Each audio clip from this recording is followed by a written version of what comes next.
I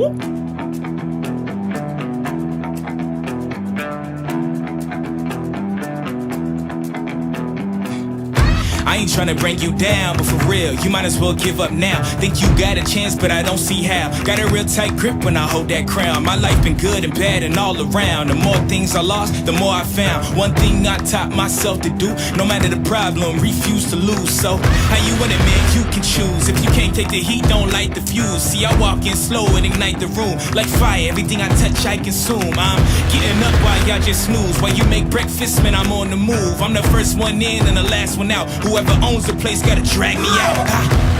In me I trust, yeah, I smell like success, this Elon Musk, huh? Everybody wanna be like us, we don't stop, cause the top just ain't enough, huh? I ain't never gay, no, I ain't scared, man, you know black men don't blush, huh? Came here ready to fight on this night, you better just run for your life.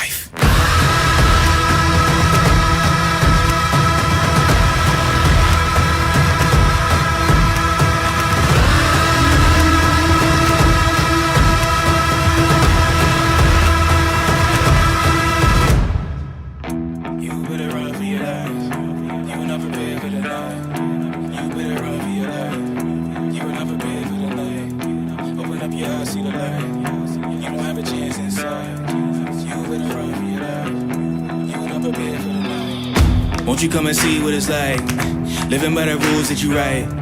You ain't know those lavish delights, now you ain't no back in sight. All the little lies you recite, just makes all the savage unite. Usually I'm very polite, but I'ma get savage tonight. Even when a dog being nice, every single dog gonna bite. You might think I'm wrong, but I'm right.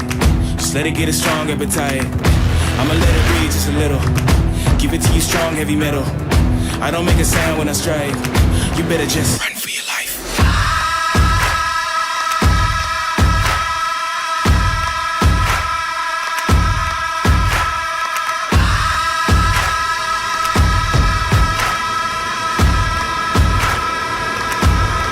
Run for your life.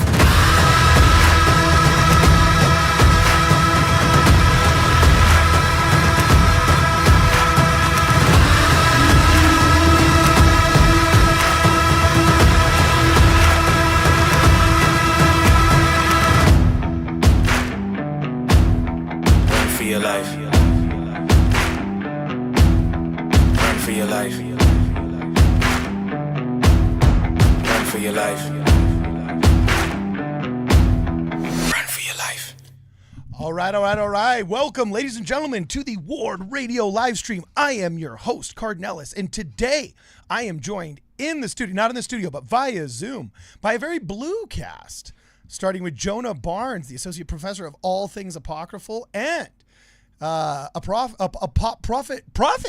2032, Apostle 2028. Nope. You know what I'm saying? Bradley Taylor Whitbeck, future BT Whitbeck. Who we've got a really super cool show lined up for everybody today. If my camera can focus. There we go. Excellent. So anyway, thank you guys for bearing with us with a little bit of technical difficulties here. The main technical difficulty basically being me. I was the bottleneck. I apologize. So anyway, thank you so much for all of your super chats here. We're going to come right out of the gate addressing your guys' super chats. If you do not mind, please like the stream on the way in and share it with all of your friends. Let them know this is the fun place to hang out. By the way, I think I meant to type temporary on the live stream and autocorrect made it say temple live stream. You know what I'm saying? And the thumbnail had Jacob Hansen on it, who I was supposed to switch that out because he was excused. Unfortunately, his son has a game today that we all hope he wins. So he better win. Yeah, he better win. Exactly. So right now we got Jonah Barnes and Brad Whitbeck hanging out with us. Brittany the Shadow will be joining us momentarily, and we got a fun show planned out today. Jonah, why don't you just take it away? Tell us what we're talking about. Give us the whole 9 yards, my man. Tell us what's up. We got a lot on our plate this week. Cardin Ellis and Brad Whitbeck. You know, Brad, when he says you're Apostle 2028 and you go, oh no, oh not me, that's just what a future apostle would say. That's true. It's the necessary self-deprecation, like, they were scraping the bottom of the barrel because they called me, even though I'm a bazillionaire and super righteous. No, guys, 100%. I do not have enough money to be an apostle. Did anybody just hear Cardin's impression of apostles? Oh, I'm just a billionaire. No, but it's that self-deprecating, like middle management, above stake president to general authority, kind of like 80s to early 2000s humor. You know what I'm saying? Where they just act so surprised that they're asked to be leaders. You know, like, oh, well, just one day I was called and I thought, well, why would you ask me? Maybe because you're a bazillionaire and you don't have enough skeletons in your closet, point, right? You know what I'm am I saying? Supposed to say, just be like, yes. No, when Ronald J. Rasband was called, he picked up the phone and they extended the call and he's like, "It's about dang time." Dude, yeah, that's right, dude. That's how he accepted the call. That's right. So we're just going to go over a bunch of super chats really fast. Oh, sure. Before Here, I've got him queued up. You got them queued up? Okay, before Yeah. Brad reads them really fast, Ward Clerk, can you please welcome the new members to the Ward? Apparently, this show is sponsored by Sean Fletcher. Oh my You know what I'm saying? gosh, He needs a what is dealership. going on? He needs a car dealership so we can just say, this live stream is brought to you by Sean Fletcher Motors. Fletcher. Make sure you buy your next Toyota. You won't get a lemon at Sean Fletcher Motors. You know what I'm saying? So thank you, Sean Fletcher. One of the comments is Sean Fletcher is the modern day John Tanner. Remember John Tanner in church history? Who was just financing the whole church. Sean Fletcher is doing an excellent job as a Ward Radio worship missionary. You know, by that's gifting- something we lack is moderate strip clubs where, you know, you can make it rain as a member. You know what I'm saying? Like we don't really have a Mormon version of that. Like we've What got could that Ovaltine. possibly mean? Like, We've got Go Ovaltine on, for yeah, go on. we don't have a Mormon club where you can walk in and just make it rain. Like for coffee, we've got Ovaltine. You know what I'm saying? For like sexy dresses, we got like, I don't know, that LuLaRoe and Mommy Blogger crap. Like there's always like for funny comedies, we got like the Kirby Hayborn and Lincoln Hoppe and like Hailstorm Entertainment. Like there's always the Milquetoast Mormon version of something that our culture. We don't have a Milquetoast Mormon version of strip clubs. You know what I'm saying? I don't. Why would we need one? Like, I mean, right, Brad? Did I just chase away Sean Fletcher? Is he a conservative think- Mormon and just absolutely is never going to donate again? Yeah, I either think that. what you're describing right now, Cardin, what you're describing, what you're looking for, is Nickelcade. That's the closest that we've got. That's a Mormon strip club. It's Nickelcade. Making it rain. Dude, one of my buddies, you know, in New York, super hilarious comedian, Ryan Hamilton. Oh my gosh, I've lost contact with him over the years. I got to reconnect with that guy. Hilarious observational comedian, stand-up comedian. And one of his routines was about feeling like a baller in the 99-cent store and just like making it rain in the 99-cent store. And one of the better routines I've ever seen live that completely still holds up. Like totally, completely still holds up. So anyway, yeah, we've got a super awesome show planned today. Before we go further, second counselor, ward clerk, whoever's the one in charge of welcoming new members. What's that position in real life? What's that called? I think it's whoever is conducting that day. So it could be bishop or the first or second counselor. Well, could you just welcome the new people to Ward Radio Wigwam? Joe and Barnes, go. We are just thrilled to have received the records of 120 new members of the Ward Radio Worship. All those who would like to welcome this new ward's worth of people to our ward, please do so by the uplifted W in the chat. W for W all. in the chat. By the way, is this kind of like when the Campbellites converted? Wait. I just need to say, Yeah. Bridget the Crazy in the chat said we do have a Mormon equivalent to strip clubs, and it's the dry parties that Kwaku throw. It's the closest equivalent. Young and Dumb is a She's Mormon right. strip club. She's right. Yeah. She's right. But the only way to make this more Mormon would be to have Making It Rain with Kirtland's Safety Society notes. Oh, dude, that would Just be throwing so those around. funny. That would be so funny. So, okay, cool. So thank you, everybody. And thank you, Sean Fletcher. First super chat. Brad, can you be keeper of the chats until Brittany arrives? Yes, I got you. I will be keeper of the chats. Now, first off, I've got to say, we already read one inadvertently from Sean Fletcher. He said, like the stream. and super chatted it to make sure that we say it. So he's on top of it. He's Wow, rock on. he's on fire. Okay, cool. And then he gave people the code echo str_repeat, and then parentheses quotation marks W quotation marks end comma 120 and end your parentheses to give yourself W times 120. Oh, That's a Linux command. Nice job, Sean. I got you. Yeah. buddy. So Wow. Sean is putting that in for people. wow. Okay, now go let's Sean, see. bro. Yeah, Sean is killing it. And then in response to that, Luke Hansen said, super chatted saying, Sean, cut it out. You're making the rest of us look not cool. Thanks for the membership, by the way. So Luke got one of the And everybody, membership. make sure you remember to renew your membership. And it's going to be worth it because we got another tier coming up here pretty soon for early access to videos. That's actually something we're going to be doing to help pay for Ward Radio News, believe it or not. So thank you. Oh, by the way, if you haven't had a chance yet, make sure you check out wardradio.com. Don't leave the stream. Wait until the end. But we're starting to offer news. Our news blog is awesome. Sign up for the newsletter. It comes to your email inbox. Have you guys had a chance to see them yet? Have you seen them in your inbox? The newsletters? Yeah. Yes. Yeah. Freaking awesome, Yeah. aren't they? The articles are legit. Yeah. So the Ward Radio journalists are doing a great job. Yeah, So- dude. Awesome. Yeah, man. By journalist, it's me and Luke. You know what I'm saying? But he's Nice. pretty killer. And actually we have some secret operatives out there, I'll be honest with you.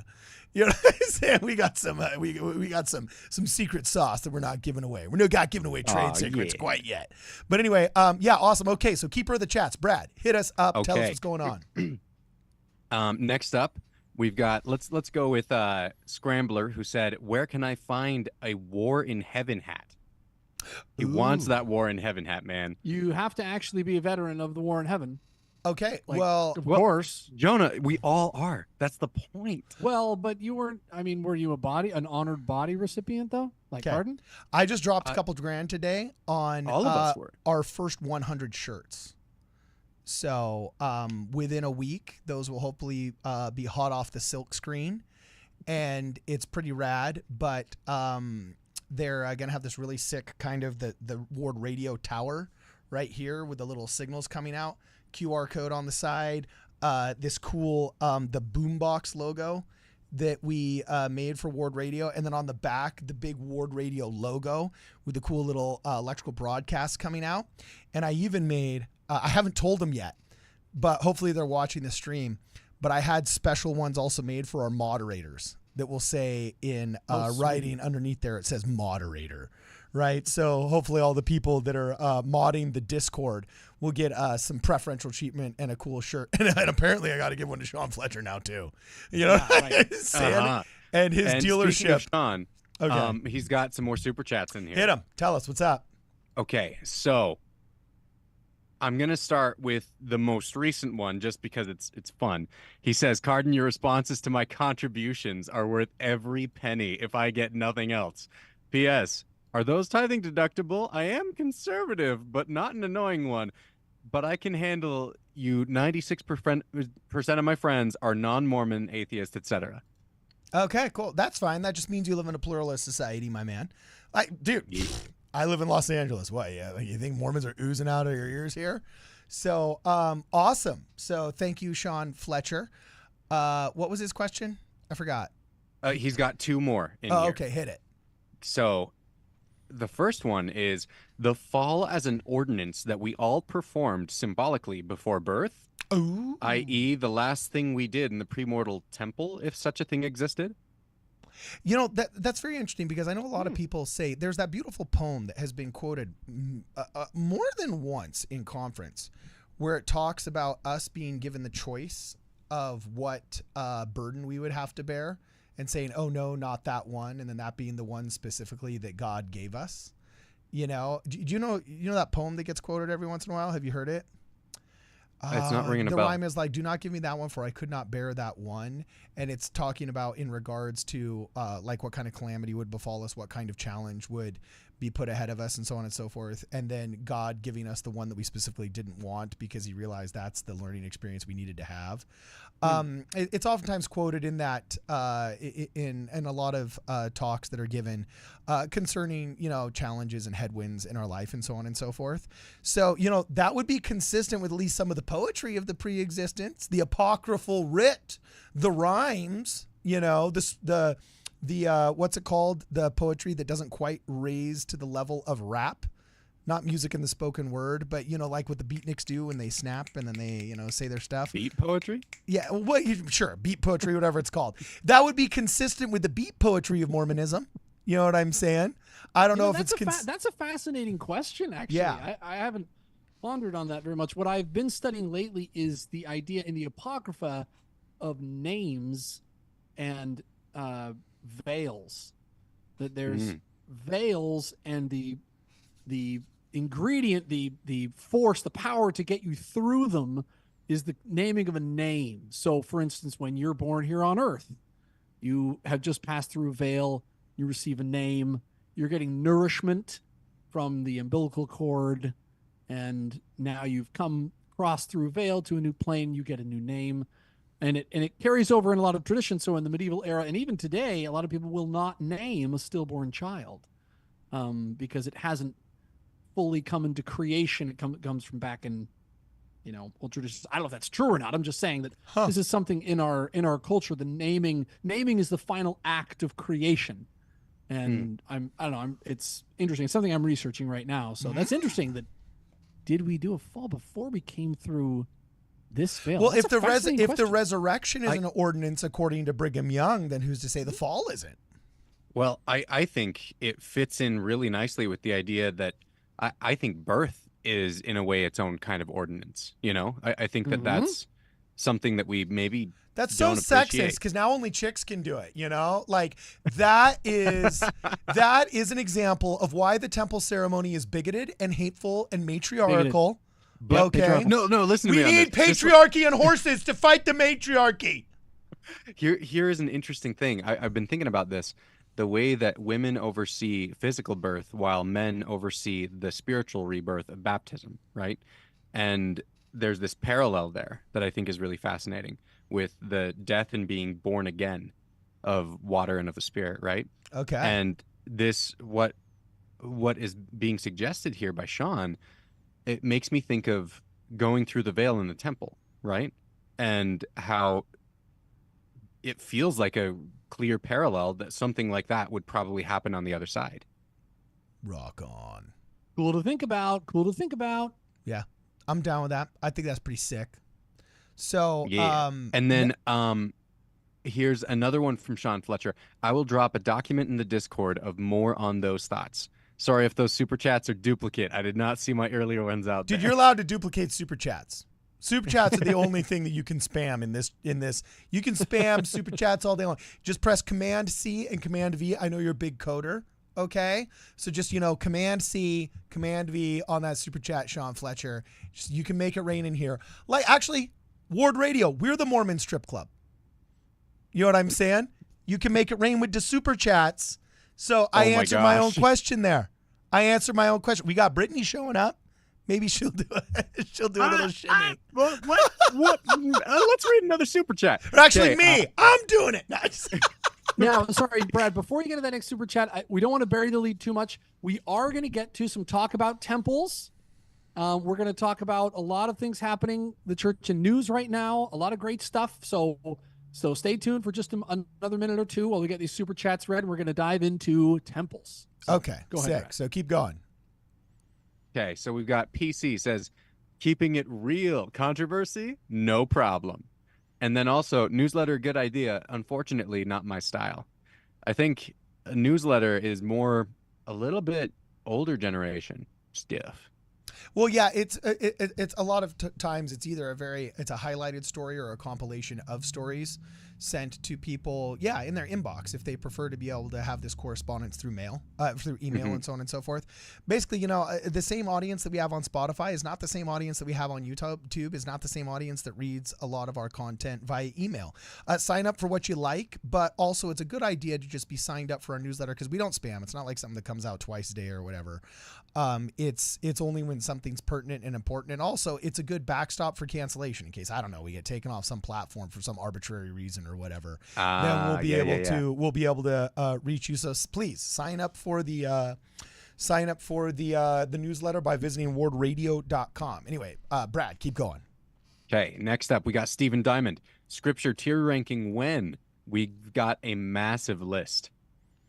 So this is something going on in the Discord right now, is scripture tier ranking, where we're taking books from all the standard works and scriptures and ranking them according to the best going down. I actually think it's an awesome idea. So we'll get to that later. I think it's a cool idea. So we're going to let the Discord pan out, see what they think, and then we'll do a stream on it or something sometime. I think it's a cool idea. Okay, sick. Awesome. I'm digging. I think Song of Songs, top 3. Songs of Solomon, you mean? Yeah, the Song of Songs. It's got to be up there. Oh, isn't that? All right. Okay. Next up, we've got the Dove's Nest. WardRadio is about to get a temple. Well, we've got an entire congregation, Sean Fletcher's 122 giveaway memberships. Like, is that kind of like, who was the Campbellite that ended up converting and Kirtland took his whole congregation with him? What was his name again? Not David Whitmer, not Martin Harris. Sidney Rigdon? Sidney Rigdon. That's what I was looking for. Yeah, Sidney Rigdon. Is Sean Fletcher our little Sidney Rigdon today? Is he bringing a whole congregation in? Because 122 members, that's about the attendance. Well, a mid-sized ward in the West, Eventually, Sidney Rigdon broke away from the church to go start his own. So, Sean, we're watching you, Sean. Yeah, that's true. But you know what? But Sidney Rigdon, he's so off the hook with me because he had TBI. He didn't recover from that beating that he got with Joseph Smith that killed one of Joseph Smith's kids. Yeah. Like, I don't know. That guy is just, in my mind, dude, totally off the hook, man, because he took a beating in the name of God. And that was brutal. Yeah, exactly. So anyway, hit it. Keep going. Okay, next up we got Rock Family. They say, I have a meet and greet with Jordan B. Peterson in 2 months. Should I give him a quad? Oh, dude, that would be sick. We should Yeah. I have seen a lot of people asking this recently about giving him a quad or giving him a Book of Mormon. I think at this point he's received an awful lot of those. Do you know what I think the church would be smart if they did? What? They need to do his genealogy. Yeah, the church will give as a gift to dignitaries, like in this beautiful leather-bound thing. Yeah, they've done it for like monarchs of countries, like whenever the missionary work has been opened up in a new country or whatever. Sometimes the apostle will go over there and they will present. I mean, obviously it's with permission and whatnot, but they'll present the genealogy of that person and say, "Look, did you know that like you are related to Charlemagne of France through your great uncle, and you're only 10 generations removed from like, I don't know, Vlad the Impaler or something, like it's probably a bad example, but anyway, probably a bad example. We might omit that one. You know what I'm saying? But no joke. Yeah. The church will do, Uchtdorf presented somebody in Argentina, I think, when I was there. Or maybe it was in another South American country, presented them with their genealogy. And it's a beautiful thing when you see these people just like look over and think, oh my gosh, I don't know who my 4th grandfather is, but here it is. And they'll have like the history of that person. Oh, it's a beautiful thing. That would be something smart to do to Jordan Peterson, but they haven't quite adjusted to new media yet. They don't realize that being in with Jordan Peterson is bigger than being in with, I don't know, the head of CNN, MSNBC, and Fox News combined. You know? True. So anyway, hit it. Next one. Yeah. So, and then they also asked the Rock Family again, insight request. You guys know anything about Messiah ben Joseph? Heard it recently, and I don't know / find much. Okay, that's a Jonah Barnes question. He knows all the things that might make you lose your temple recommend if the bishop actually understood doctrine more than you did. But that's true. Anyway, I think half Yeah, the reason you're able to believe so much weird crap in Mormonism is because half the bishops don't know what's off the rails or not. You know what I'm saying? when my bishop starts watching this show, then we're gonna have to Yeah, dude. we're gonna for have to real. lock it down a little bit. But they haven't yet. Well, you haven't said yeah, anything so the truly Messiah- heretical. So anyway, keep going. The Messiah ben Joseph is so there's actually 3 messiahs that are kind of referred to in some apocryphal, non-canonized scripture. There's the Messiah ben David, which you've probably heard of. That's Jesus Christ. There's also Messiah ben Joseph, which is mentioned in the Hebrew Enoch, I think 3rd Enoch. He said, he just like a fleeting response is, I saw the Messiah of David, I saw the Messiah of Joseph. And you're like, wait, who, what?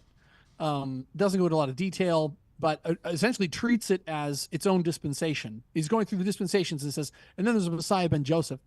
And then there's rabbinic tradition and midrash tradition about a Messiah ben Joseph. There's actually a 3rd, which is a Messiah ben Aaron, fun fact, which I won't say too much about because we're writing about it, and you're just gonna have to wait for that to come out. But yeah, there's also a Messiah ben Aaron or ben Levi. There were different traditions about anointed ones. It just means anointed one. If you look in Daniel chapter 9, there's it refers to the Messiah. If you look in the original Hebrew, it is not referring to Jesus Christ. It's referring to a non-definite Messiah, an indefinite article for that Messiah, if there's such a thing in Hebrew. It's a little dicey. But it's not referring to Jesus Christ. It's referring to some other Messiah. So Messiah just means one anointed with oil. That's essentially what it means. It means the anointed one. I'm going to catch us up on a bunch of super chats really fast, and then we'll get back on there. You skipped one of Sean Fletcher's, Brad. The Holy Ghost has an office in the divine/eternal complete priesthood, which would allow for worthy beings to take on the role for a while, several billion years, then move on to immortal probation. That's another super interesting question there. Oh, yeah. Yeah, then Sean Fletcher also asks if there's an infinite generation of gods in the past and an infinite in the future and infinite worlds upon which they can operate, who knows? Well, that's actually not a correct extrapolation of the concept of divine progress. Though we do talk about as God is now, man once was, or as God is now, man can become, whatever that phrase is. There's no real indication in the cosmology of Joseph Smith or modern revelation that shows, though it can be infinite forward in time, there's nothing that actually says it was infinite backwards. All the cosmology actually indicates that some of the logical conclusions people draw are actually not necessarily completely logical or based off revelation. There is really only reference to one God in past time, and that God has always been and is the same that always will be. And though we can become like him and believe in apotheosis, a lot of those evangelical attacks that, oh, look, they believe in an infinite amount of gods before and after and so on and so forth. It seems like we've adopted the language of our oppressors when we say that and think that's Mormon doctrine. There's really only evidence in the cosmology of Joseph Smith and modern revelation of one God behind us in time, but all of us becoming as him in the future. So thank you again, Sean Fletcher. And then obviously, there's another question. If there are infinite gods, did Jesus pay for the sins of Heavenly Grandfather and his children, Heavenly Great-Grandfather and all of his children, et cetera, et cetera? Or is there a Savior in every divine, so on and so forth? Okay, I think I answered that with the first question. The theories I've seen seem to suggest more along the lines of saviors for different iterations of gods. Yes, exactly. That seems to be like what comes up when I see people speculating about this, but it's a little outside of the norm. Yeah.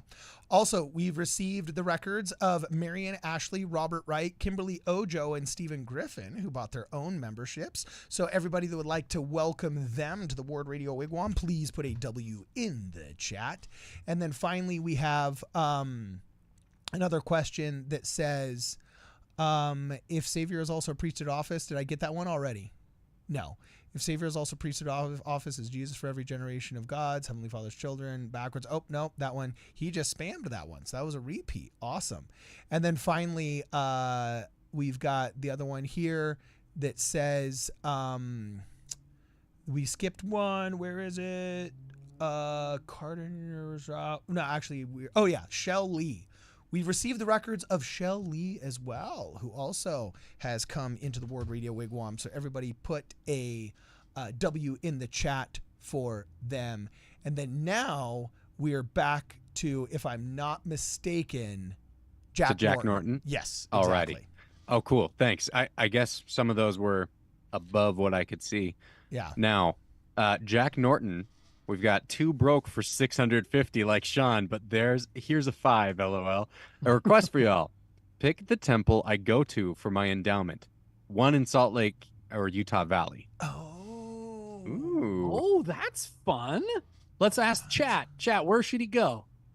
That's true. Where should he go? What's a good bragging rights temple? Well, the Salt Lake City temple, that's iconic, and you can never go off the rails with iconic, but I don't think it's functional right now on any capacity. It isn't. Right? And it was cool because it was live, right? And that was really interesting to go through. Man, I like Timpanogos.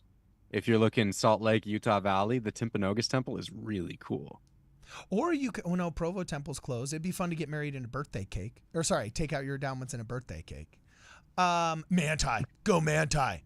You want to know why? Yeah, I was going to say too far. Manti. Too far. No, I'd drive that's to ill. Manti, man. There will be a 50 cal mounted on the Manti temple when the Gadiant robbers finally attack, and there will be an Elders Quorum president that is just mowing it down with a Browning 50 cal mounted to the top of that thing in the end days during the zombie apocalypse, because it's strategically located at the top of that hill. You know what I'm saying? I'm making a video. You know what? Are there any coders out there? Are there any coders? Reach out on the website. If you can code a sick video game with a freaking, 50 cal on top of the Manti temple, that needs to get done.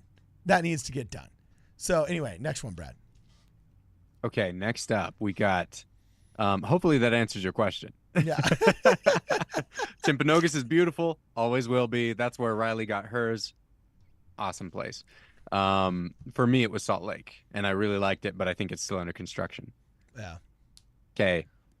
So Jack Norton, good luck. Next up, we got Rex Good.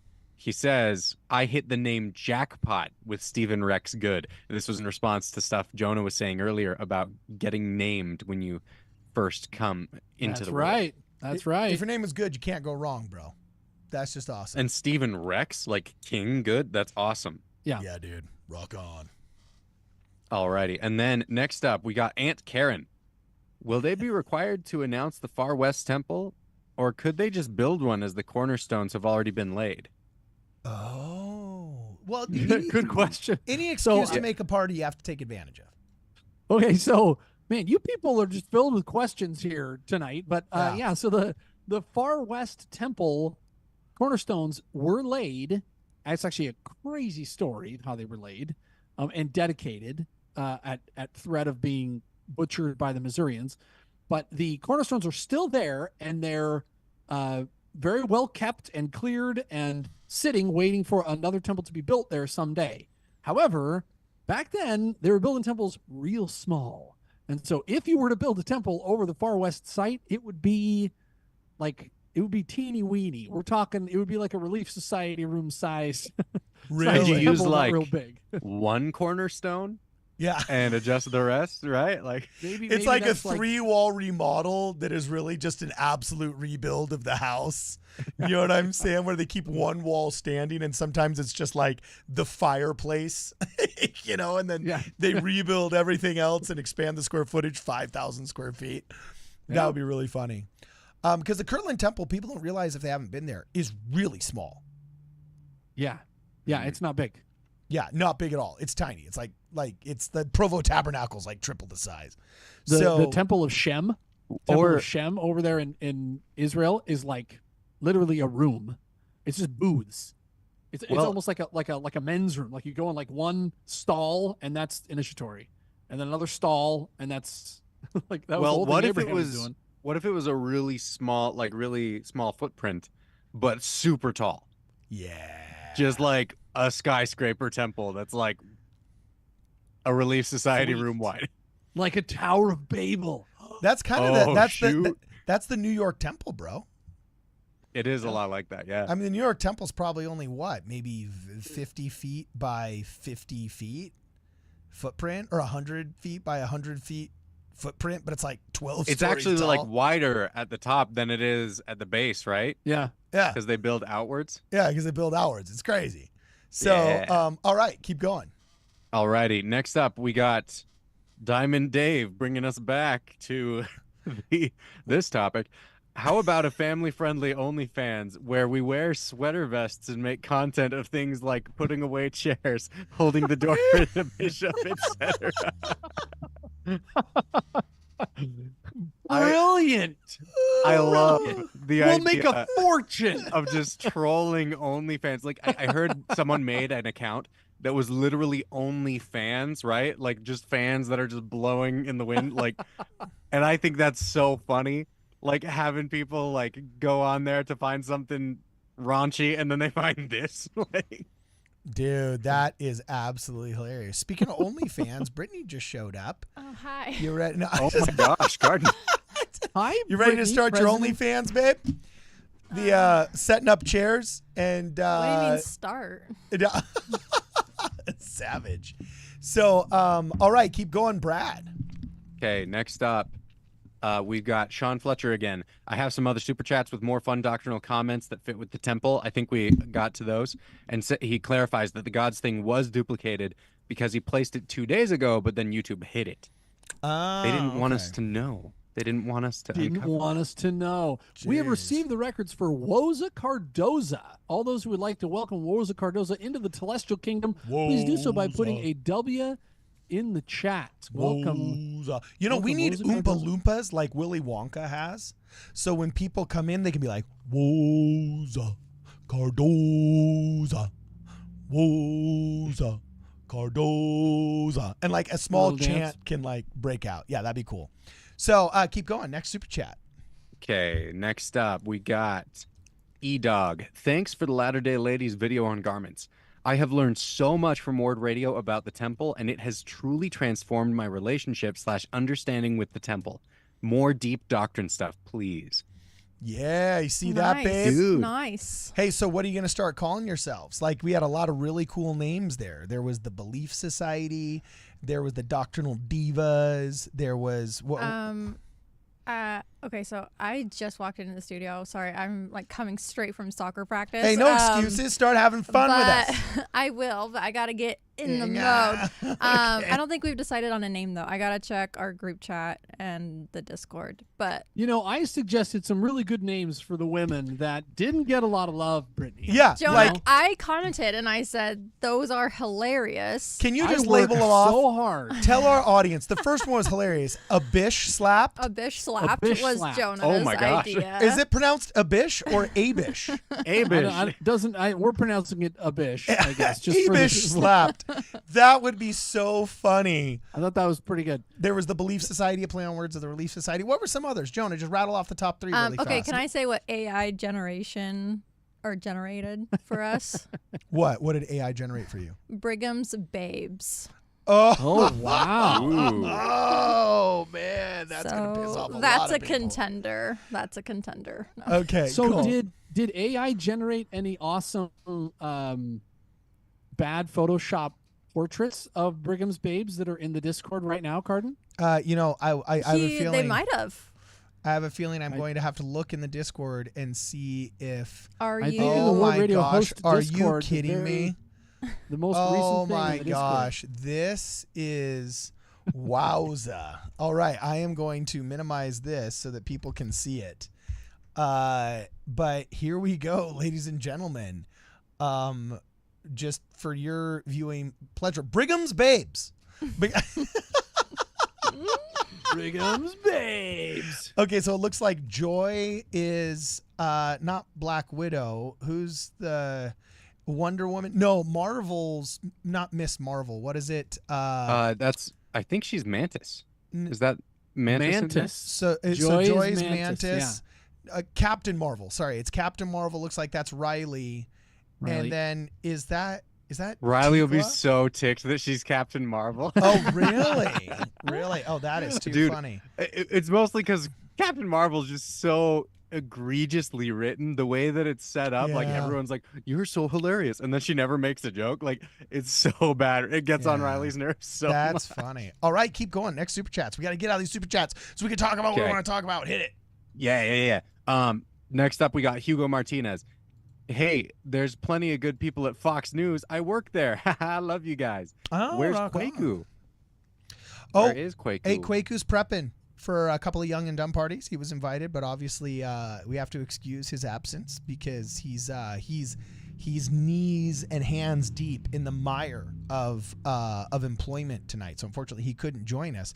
But he is going to be recording with us next week some super fun episodes that we have planned, and one coming out where we went to just recently drove down there and went and visited, I don't want to say a soothsayer, but somebody that uses like crystals to divine and things like that. Yeah, it was kind of crazy. Kwaku's like big time into that woo-woo store stuff. A witch. So we went to, we went and we saw, I guess you could say a witch, sure.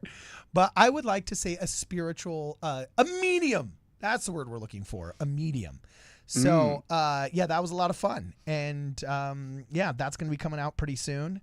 Nice. And I'm going to be here for it. So, Brad, keep going. Okay, friendly Lukey Tube. He says, has anyone been following the red heifer to be sacrificed in Jerusalem to prepare for the third temple? Started current war? Dude, what do you feel about that? Are you guys on top of that theory of theories? Haven't been following the red heifer. Well, Sorry. okay. So interestingly is, there's the red heifer prophecy that an unblemished heifer would have to be sacrificed at the Temple Mount in order to usher in, the end times and so on and so forth. And breeders have been carefully looking at the unblemished cows, shall we say, for thousands of years, and there's never really been any candidates. There was like one in the 70s that they thought might be a candidate, but then it ended up having like one gray hair on its tail or something like that, But a truly unblemished calf has not been birthed, in Israel for a long time, until there's some farmers who actually are kind of into this, just in the same way that people try and breed Arabian horses for speed to win the Kentucky Derby and so on and so forth. There are agricultural specialists who claim that a red heifer has indeed been born. Now, here's the only problem, is the Temple Mount, which, if any of you guys have been to Jerusalem, correct me if I'm wrong, Brad and Jonah, the temple, okay, so the Weeping Wall is at the bottom of the ramp that leads up to what is now controlled by the Muslims, the Dome of the Rock, right? And you're not allowed to go there unless you're a member of the Muslim faith, but that is inherently where the sacrifice would have to be done. And it would also be effectively the Jews laying claim to one of the most sacred spots of Islam, which would be an instant just add water recipe for every single Muslim nation that feels religiously compelled to defend their sacred site, effectively just going to war with the only nation state of the other people of the book and of the Abrahamic tradition, the Jews in Israel. And then, of course, the third people of the book and of the Abrahamic tradition, the Christians, would be sitting in there holding the bag thinking, holy crap, what do we do? And yeah, that's, I mean, Brad, you and I were there together. True or not true? The tension is there, and it's a Mexican standoff. And as long as nobody's shooting, you can cut through it with a knife, but none of them want it to become kinetic. So it's kind of chill and it's kind of cool, but you can feel it. You can just, the tension is so real, man. And I can only imagine what it's like now, right? Yeah, exactly. So we'll eventually on this stream we might talk about just that, actually, something going on in Israel with that tension there that the church is involved with. So okay, tuned. awesome. Well, let's keep burning through these super chats. Yeah, Brad, so- Brittany, help me catch up on these things. Okay, we need Jonah to welcome Tyler J to the ward. We are thrilled to have received the records of Brother Tyler J into the Ward Radio worship. All those who would like to welcome Brother J into the Ward Radio worship, please do so by the uplifted W. And You need the other next finger. up. Yeah, there we are. like, We got Scrambler who says, I am a video game artist for EA Sports. Scrambler, That reach is out. good to know. Scrambler, reach out. We need to talk. I actually have a super cool, awesome Nephi game that I've been wanting to do for a while. I'd actually contracted with a really cool and interesting Mexican coder because there's a lot of really cool talent coming out of Mexico now for both animation and for video game artistry and stuff like that. He, believe it or not, I found him on Fiverr. You know what I'm saying?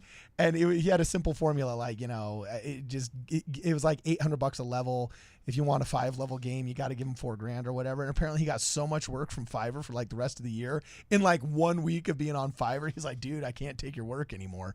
You know what I'm saying? So anyway, if you are a video game artist, Scrambler, reach out on the website, bro.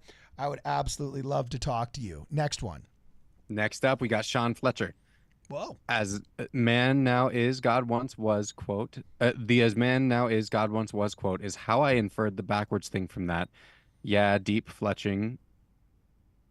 S? I don't know what he's saying there. But, deep stuff. But God could be eternal in the sense that his spirit would be co-eternal with all other spirits, as I think it says in Doctrine and Covenants.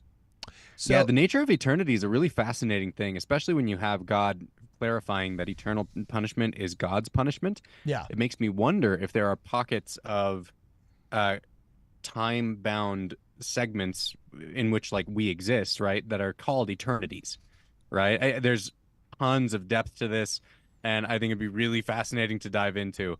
But yeah, any thoughts, Jonah, Cardin? I think we should do this. When me and Brittany went to an anti-Mormon church the other day, we didn't realize we were doing it.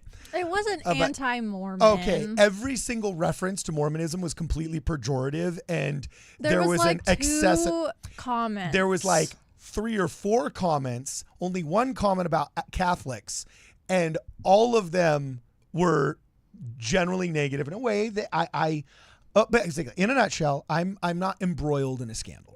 I'm not embroiled in a scandal, but basically me and Brittany went to another church's Sunday services after our own because they had advertised their services, and we thought, hey, let's go check this out. This, evangelical church, it's known for its music, and we're not going to name names and so on and so forth. The music was awesome. Yeah, the music was awesome. It was one of those kind of like mega churchy kind of things where there's like 12 people on stage and they're all getting happy with Jesus and singing a bunch of contemporary rock songs for literally like 30 minutes before the sermon starts. But then they had a bunch of like baptisms and sermons where like they were slamming on Mormons, right? In the Easter service. And so what I did upon leaving was they said, if you want any thoughts or comments, I went up to the little thoughts and comments place, and there was a bunch of really nice equivalent of missionaries there saying, hey, what'd you think? And I said, to be honest with you, I run a show on FM 98.1 where we talk about anything and everything tangential to the Church of Jesus Christ Latter-day Saints. If your pastor wants to jump on, give me a call. I noticed he had a lot of kind of pejorative things to say about Mormons, and I think a lot of these kind of evangelical isms against Mormons have some pretty simple scriptural clarifications, and I'm not expecting to convert him. I'm not expecting to change his mind, but I'd like to ease the doctrinal tension, if you will. And believe it or not, within the week, they got back to me and were jockeying backwards and forwards as to when I could meet with this pastor and talk about it. And if we vibe well, cool. If we vibe well, I said, you're welcome to come on the show and whatnot. So the guy wrote a book, and I'm reading his book. I'm doing my due diligence. You know what I'm saying? I give him props though. Like, he could have easily just dismissed you and been like, no, I'm not talking to him. But no. Yeah, He was a cool dude. We give credit where credit is due. And yeah, man. So we're doing it. Anyway, next one, Brad. Nice. Okay, Stephen Diamond. He says, Jonah, you didn't mention the Apocrypha being ranked. Oh, geez, that'd be a long list, man. Yeah, but Book of Tobit yeah, for the win. we could rank the Apocrypha. There's a lot to Dude, get the Book to. of Enoch just wins. It's awesome. Yeah, Well, dude. which one, Brad? There's All 5. of them. Which one? All of them. You know? The true one that the early Mormons wrote. That one. That's right. The Okay. ones that Joseph Smith had hidden under his bed that no one knew about. Okay, so I can read this next super chat. By Chai Hodgson, member for 4 months, my man. What's up, Chai? Abish is 100% my fave scriptural I think heroine. Is Chai a girl or a guy? Oh. Do we not know? No, it looks like I a think girl Chai's in a the girl. picture. Yeah, Chai's usually a girl name. So I have her painted on the cover of my Book of Mormon. Oh, that's cool. And she says, Nice. I am down with anything with a bish. Ha ha. Well, is it pronounced Abish or a bish, Chai? Abish. Abish. Okay. I like a bish more. A bish. Oh my God. You know what I'm saying? That's kind of crazy. What did she do again? What was Abish's deal again? I forgot. She was King Lamoni's servant that Okay. stopped people from killing Ammon. Tried to tell everybody, hey, look what's going on. And then when they show up, they're like, let's kill him, and he's a monster. And she's like, No, Good, you don't dude, you go, understand. Abish. Rock on. Okay, Rex Good says, I almost left, but then Brittany arrived. Aww. Nice. I love Rex. Rock on. That was worth the $2. Totally. You know? And then PC says church is great, garments ? No comment. Then I refer you to the great episode that we just did with the once upon a time named Latter-day Ladies, before we found out there's a nice faithful girl that runs a podcast called the Latter-day Ladies Podcast, and we didn't want to just walk in and steamroll her production. Yeah. So yeah. I need to bring this up. Andrew B. Frost, Yeah. he had a good suggestion. WardRadio broadcast. Yeah. Oh, yeah. Like the 20s. Whoop, broad. whoop. Yeah, hey, No. what do you think there, doll? You want to be in the broadcast? If you I get what do I'm love saying? that radio voice that you do, but no. Yeah, we're gonna get all of them dames up in here and tell us how the broads be acting. You know? One of my suggestions was Ward Radio Modcast. Oh, or the bodcast because they're all hot. Oh, shoot. Oh, dear. Boom shakalaka. You want to be in the bodcast, babe? I like how Brad just goes, oh dear.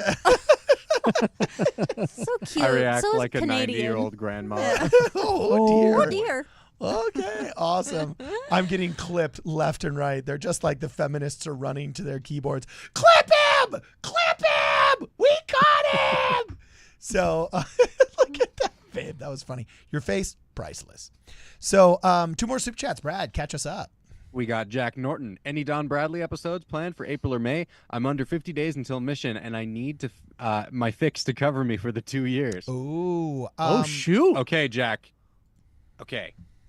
Carden can answer about whether we've got more Don Bradley episodes in the can, but one thing I do want to say, I got some friends on missions currently, and they are kind of still watching Ward Radio on P-Day.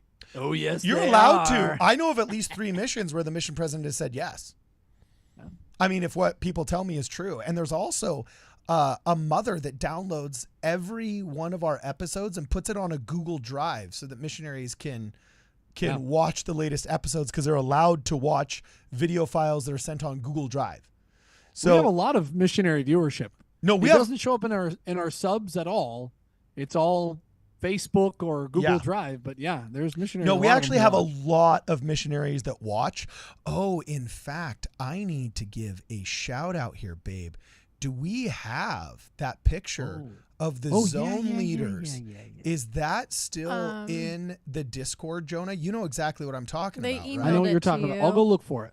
You'll go look for it? Okay. Yeah. Yeah, if you could go look for that and then put that up in the latest in the Discord, that would be super cool because I remember Ryan sending that to me but I don't remember their names, and I really hope that I wrote down their names in the picture when I posted it. So anyway, Brad, catch us up on the super chats. Alrighty. And then we got, so Jack, I mean, it'll depend on your mission president. But do we have any Don Bradley episodes lined up, Carden? Don Bradley's been a little bit busy getting engaged. You know, Yeah. he went through a little bit of a phase where his mind was put him because he's got, the fresh young relationship, and she's beautiful and she's talented and she's perfect for him and all that other warm, fuzzy stuff. I'm hoping now that he put a ring on her finger, we can get down to business, Don Bradley. You know what I'm saying? Get down to business here. But yes, we have spoken about all kinds of really fun topics that we want to cover. He's excited to come back. We're excited to have him. It's going to happen. We just literally need to pick a date, and we have been swamped here with production that unfortunately it's taken a backseat for 2 or 3 weeks longer than it should have. I'm going to call him again tomorrow. Don Bradley, incoming, bro. Incoming phone calls. Brad, take it away. Next up, Rachel Hudson, toss in the collection basket for Brigham's Babes wardrobe funds. Yeah, rock on. Now we're talking. I'm all about a fashion fund. I like it. Okay, by the way, I found the missionaries. Jonah, in the Discord from way back in the day. And I just put them in the most recent one. Oh, you did? That's funny. So here's a really quick, fun little email that we got recently from a member of our ward who hopefully, maybe he'll be able to see this. But he says, yo, Cardin, how are you, man? I'm doing well. I found something awesome. My zone leaders watch Ward Radio every time they eat lunch at home. Aw, dang it, man. When you don't have a lunch appointment. I believe this is in Brazil, so I assume that they have the big lunch and the small dinner. Similar to us in Argentina. But anyway, their names are Elder Jones and Cybrowski. If you could give them a shout out, that would be incredible and be a dream for them. It was so cool how they mentioned Ward Radio, and I was like, with Cardin? And they said, yeah. And I just got to say, I helped build the studio and babysit for them, which is true. Okay, haha, it's awesome, and I am so happy the show is growing. Here are their emails. Well, look, somebody else is going to have to talk to Elder Jones and Cybrowski because here they are. Check it out. Elder Jones and Cybrowski apparently have been able to watch the show when they're just at home eating lunch. So there's a shout out to Jones and Cybrowski. Awesome, man. Hope you guys are doing well. Hope Brazil is treating you right. And there's your shout out. There's your shout out. There's the camera right there. Rock on. Jones and Cybrowski. I hopefully pronounced that correctly. Anyway, Brad. Cybrowski, I bet. Cybrowski. Okay. Yeah, I had a Cybrowski in my high school, but maybe he pronounces it differently. That's cool. Rock on. So Cybrowski, hit it. Now, Carson H. Saints Unscripted said they emailed you about the Quaku thumbnails. Oh, they did? Did Jonah, did you get that? We've got a lot of emails I got to get through, guys. Sorry, we're getting to them. We'll look through it. Well, yeah, when we find it, we'll address it. When we find it, we'll address it. Richard Genke, we got many think the dome needs to come down for the temple, but that's not true. Orson Pratt put an altar next to the dome. Archaeologists confirmed. Whoa. He's talking about the Dome of the Rock in Jerusalem, the current Muslim temple. That's fascinating. Mosque? Yeah, I'd never heard about the Orson Pratt putting a. Does he mean Orson Hyde putting an altar next to the dome? Probably means Hyde. Yeah. Yeah. I was gonna say, I didn't know that. Dude, we're looking up that story. Hopefully, that's not an apocryphal legend. Yeah, that sounds super interesting. Did you guys Sean Fletcher, welcome Drew to the Ward Radio Wigwam. Oh my goodness, Brother Drew! We've received the records of Brother Drew. All those who would like to welcome Brother Drew into the Ward Radio worship, please do so by putting the uplifted W in the chat. Were you going to say something, Brad? No. Oh, okay. I think I was starting another super chat. Oh. Welcome, Drew. Next up, we got Sean Fletcher. Also, videography question. Why do studios have TVs with just the logo and nothing ever happening on them? Why a TV instead of a print poster? Thanks. First off, print posters have a reflection that is very unsightly. In fact, you'll also notice this computer is at a small angle because there it goes right there. You see the reflection of the lights. Okay. So not reflecting the light that you use in the studio is part of the name of the game in setting up the studio. Also, you'll notice here, there's a reflection of the light if I move it as well. If, the background is luminescent and is broadcasting light, the sensors react better than if it is reflecting light. So it's actually part of the aesthetic of the studio that you need television screens. You also notice that in news, they do the exact same thing. And even pastors and megachurches have started using LED walls. And The Mandalorian actually has an entire setup where everything is broadcast around the actors. And there are some benefits of having matte painted objects behind you, but generally there's a big problem with the reflection of light. So hopefully that answers your questions.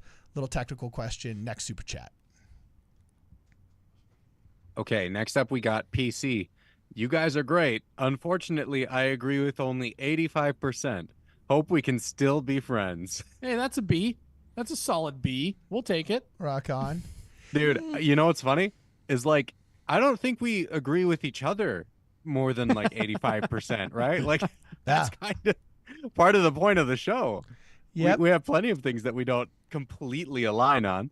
Sean Fletcher Except says, for Brittany. We all agree with Brittany. yeah. I mean, so that's do- obvious. Yeah, so does Sean Fletcher. He says, that's why I am still here, because Brittany is so awesome. And Paulie Nike's 2000 says, Carden, at the end of the week, please be on the lookout for a package I'm sending you as a set of must-have books and required reading for Ed. I'm Oh. sure he will appreciate that. And then another question, another super chat here from from Shannon Tracy. Just a gift. Thank you very much, Shannon Tracy. If you forgot to type in the super chat, same with Ernest Pratt, please make sure you put it below, and Brad will be on the lookout for that. Same with you, Ernest. I see that you didn't actually include the text in the super chat, so if that was an error, please make sure that you type it in really quickly as a member, and it'll show up with the little green letters as you're a member. And then Jared Anderson asks, where's Jeff? Does he mean Jeff McCullough? The pastor Jeff McCullough? Who does he mean? When he says, where's Don't know. Jeff? Don't know. I don't know. My name's Jeff. We will know when we find him. We'll let you know. You know, like my son's always saying, my name's Jeff, and saying that from whatever meme he got on the internet, you know. It's hilarious. So, and then there was one before those two super chats really fast. That was, oh, nope, you already got Richard Genki. Okay, we are all caught up on super chats. Hallelujah. Oh, we got one more. Oh, jeez. Wow. One more that came in. And hold on, pause. He said Pastor Jeff in the comments. Oh, okay, good. Yeah, okay. so I get, Jeff McCullough. Oh, okay. I've talked to him about coming down. He's been super busy hanging out with Quick Media and hanging out with, what's homeboy that runs Leading Saints, Jonah? Come on, what's his name? Kurt Frankham. Oh, There we Kurt go. Frank. So, yeah, that's another one that's coming up. We're going to go to a celebrity stylist that I have, and we're going to get pompadours together. We're going to get matching Jeff McCullough pompadours where our hair goes up. Like, you know, I'm growing my hair out so that I can have the hipster hairdo with Pastor Jeff, and I think my wife would dig that. You'd dig me in a pompadour, right, babe? I've always wanted you to do a man bun, but that could be the next best thing. Okay, cool. Yeah. Man bun. I don't Yeah. smell bad enough to have a man bun, but I could do a pompadour, and that's kind of Whoa. hipster. You know what I'm saying? Smell enough. Whoa. So anyway, all right, Jonah, we're ready to. Oh, Brad, we're not ready to rock and roll. We got the last one here. Oh, okay. It's Mark the Wichita Kid says, I did 2 episodes of Saints Unscripted, and my new goal is to do one with you guys sometime. Let me know. Okay, Mark the Wichita Kid. What's his claim to fame? Just being from Wichita? Wichita. Oh, okay. Well, Saints Unscripted would like him. He's white.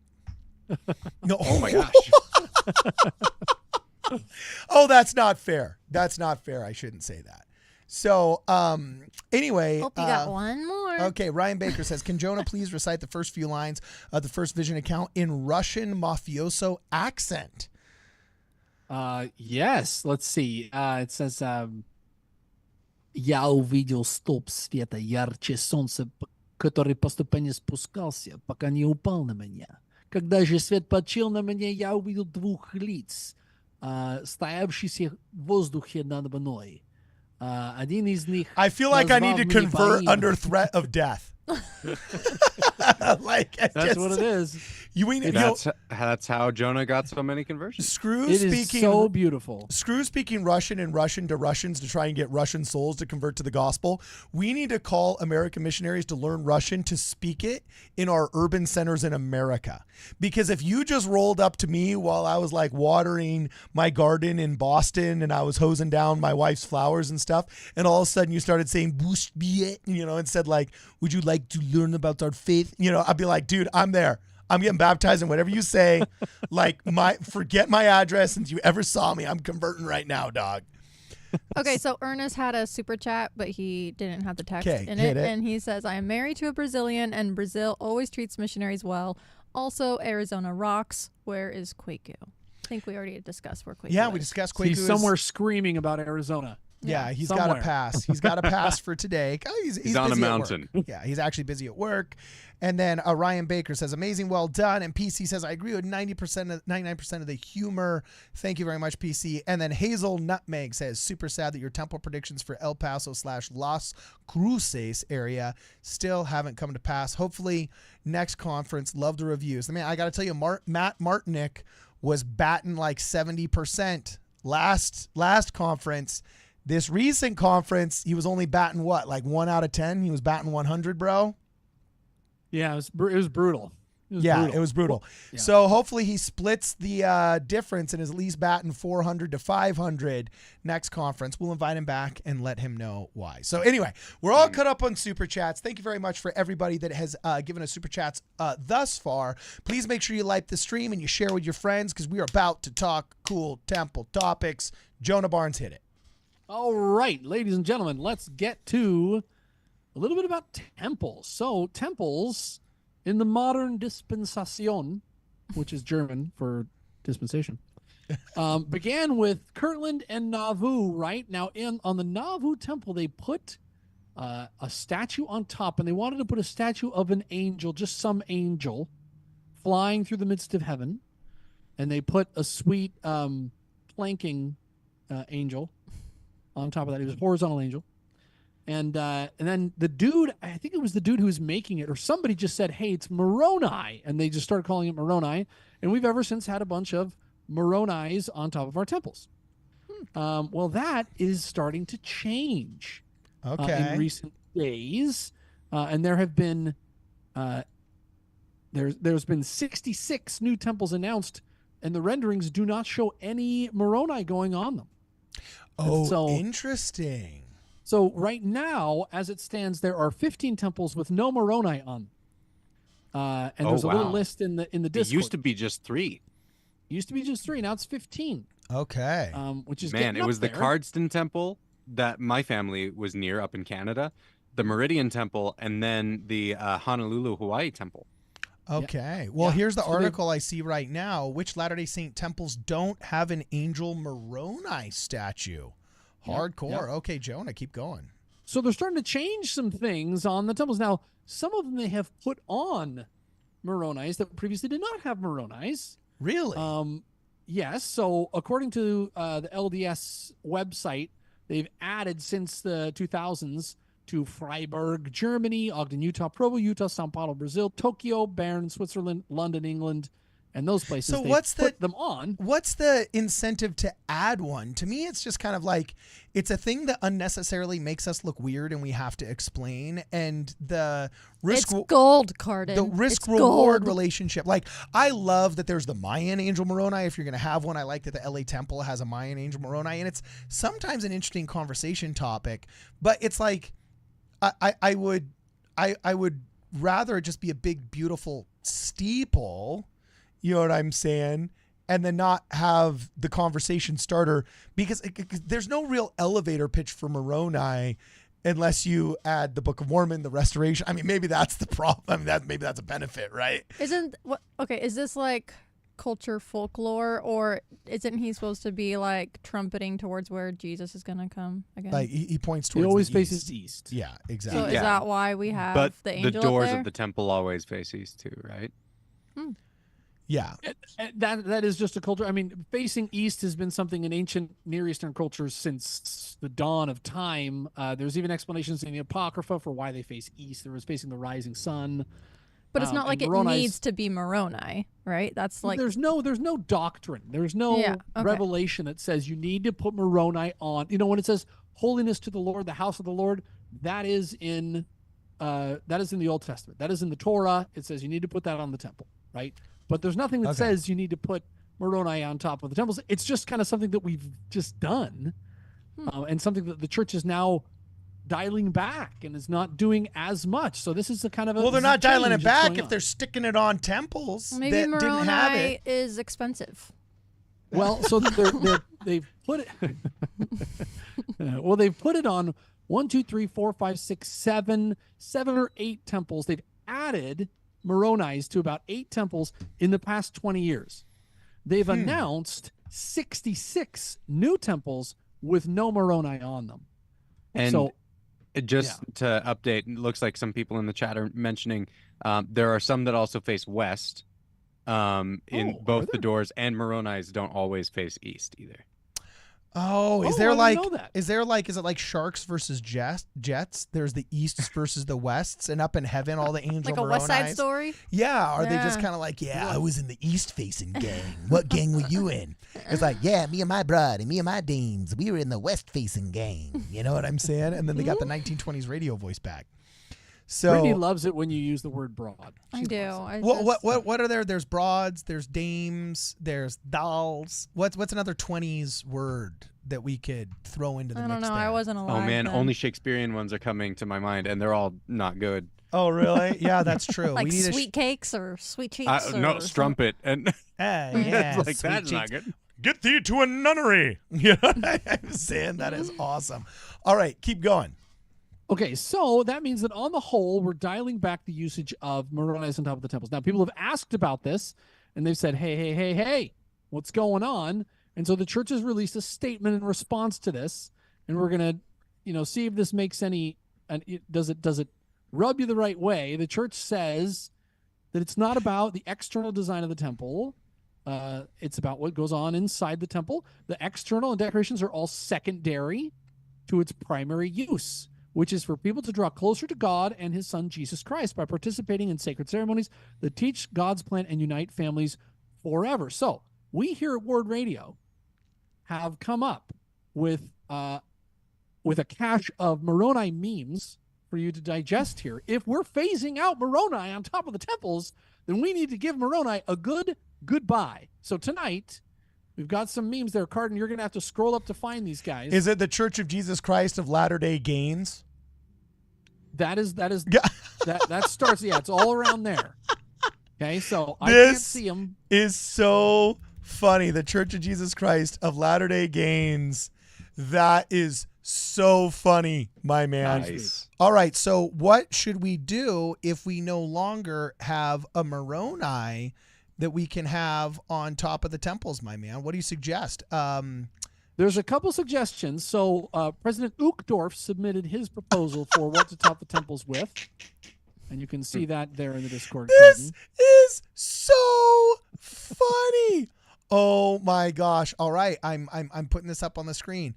This is President Uchtdorf's suggestion for the replacement of the Angel Moroni, a golden 747. There you go. Because Golden when I 747. was a pilot, there Now, was Now, some people think that we should put a cross on top of the temple Yeah. because it's a symbol of Jesus Christ's sacrifice. So, actually, what the evangelical Baptists have suggested is, why stop at a cross? If you're going to put the symbol of Christ's death on top of the temple, you might as well go for the seal of the Roman Empire, which we have here, a facsimile of SQPR, Christ is dead, long live Caesar, glory to Rome. Oh my gosh. If you're gonna go all the way, why not go all the way? The cross, hey, symbol of Christ's death. Well, why not just put there, Christ is dead, long live Caesar? And then the third candidate that we have is actually submitted by the Dragon Moms, the LGBTQ plus advocacy group. In the Salt Lake Mama City. Dragons. The Mama Dragons, yes.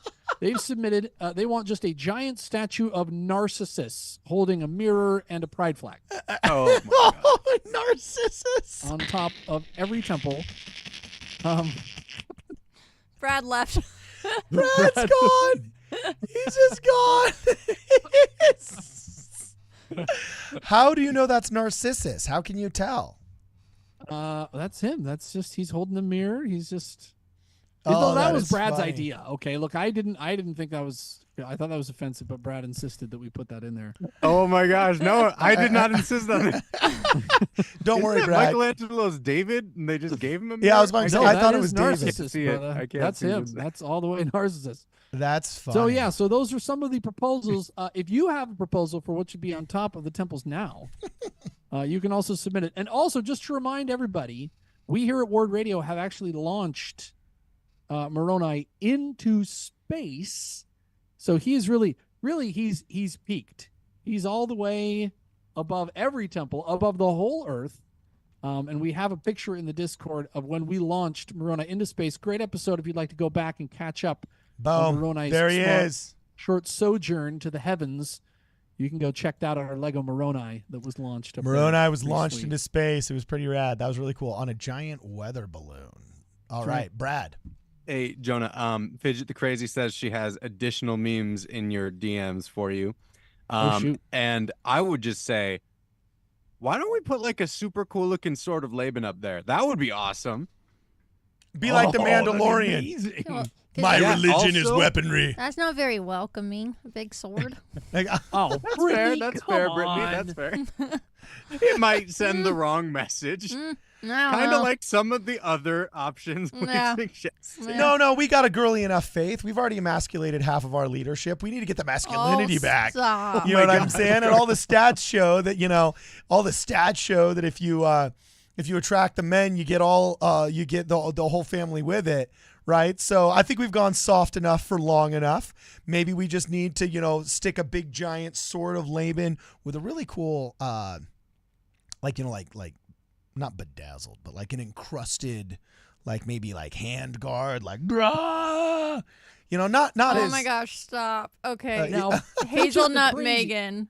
Can we say she What'd Fidget you the just Crazy, say? one of our golden moderators in the Discord, for which we're very grateful, is Okay. also an artist, and she has depicted a scene here in the Discord. Dropped a couple little sketches from Fidget.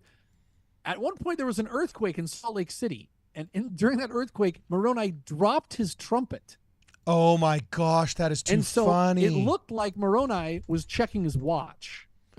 Oh, which is that is too Actually, hilarious. terrifying. If you Look see at the this. angel- Signs Am I of the the only second one- coming. You dropped your trumpet.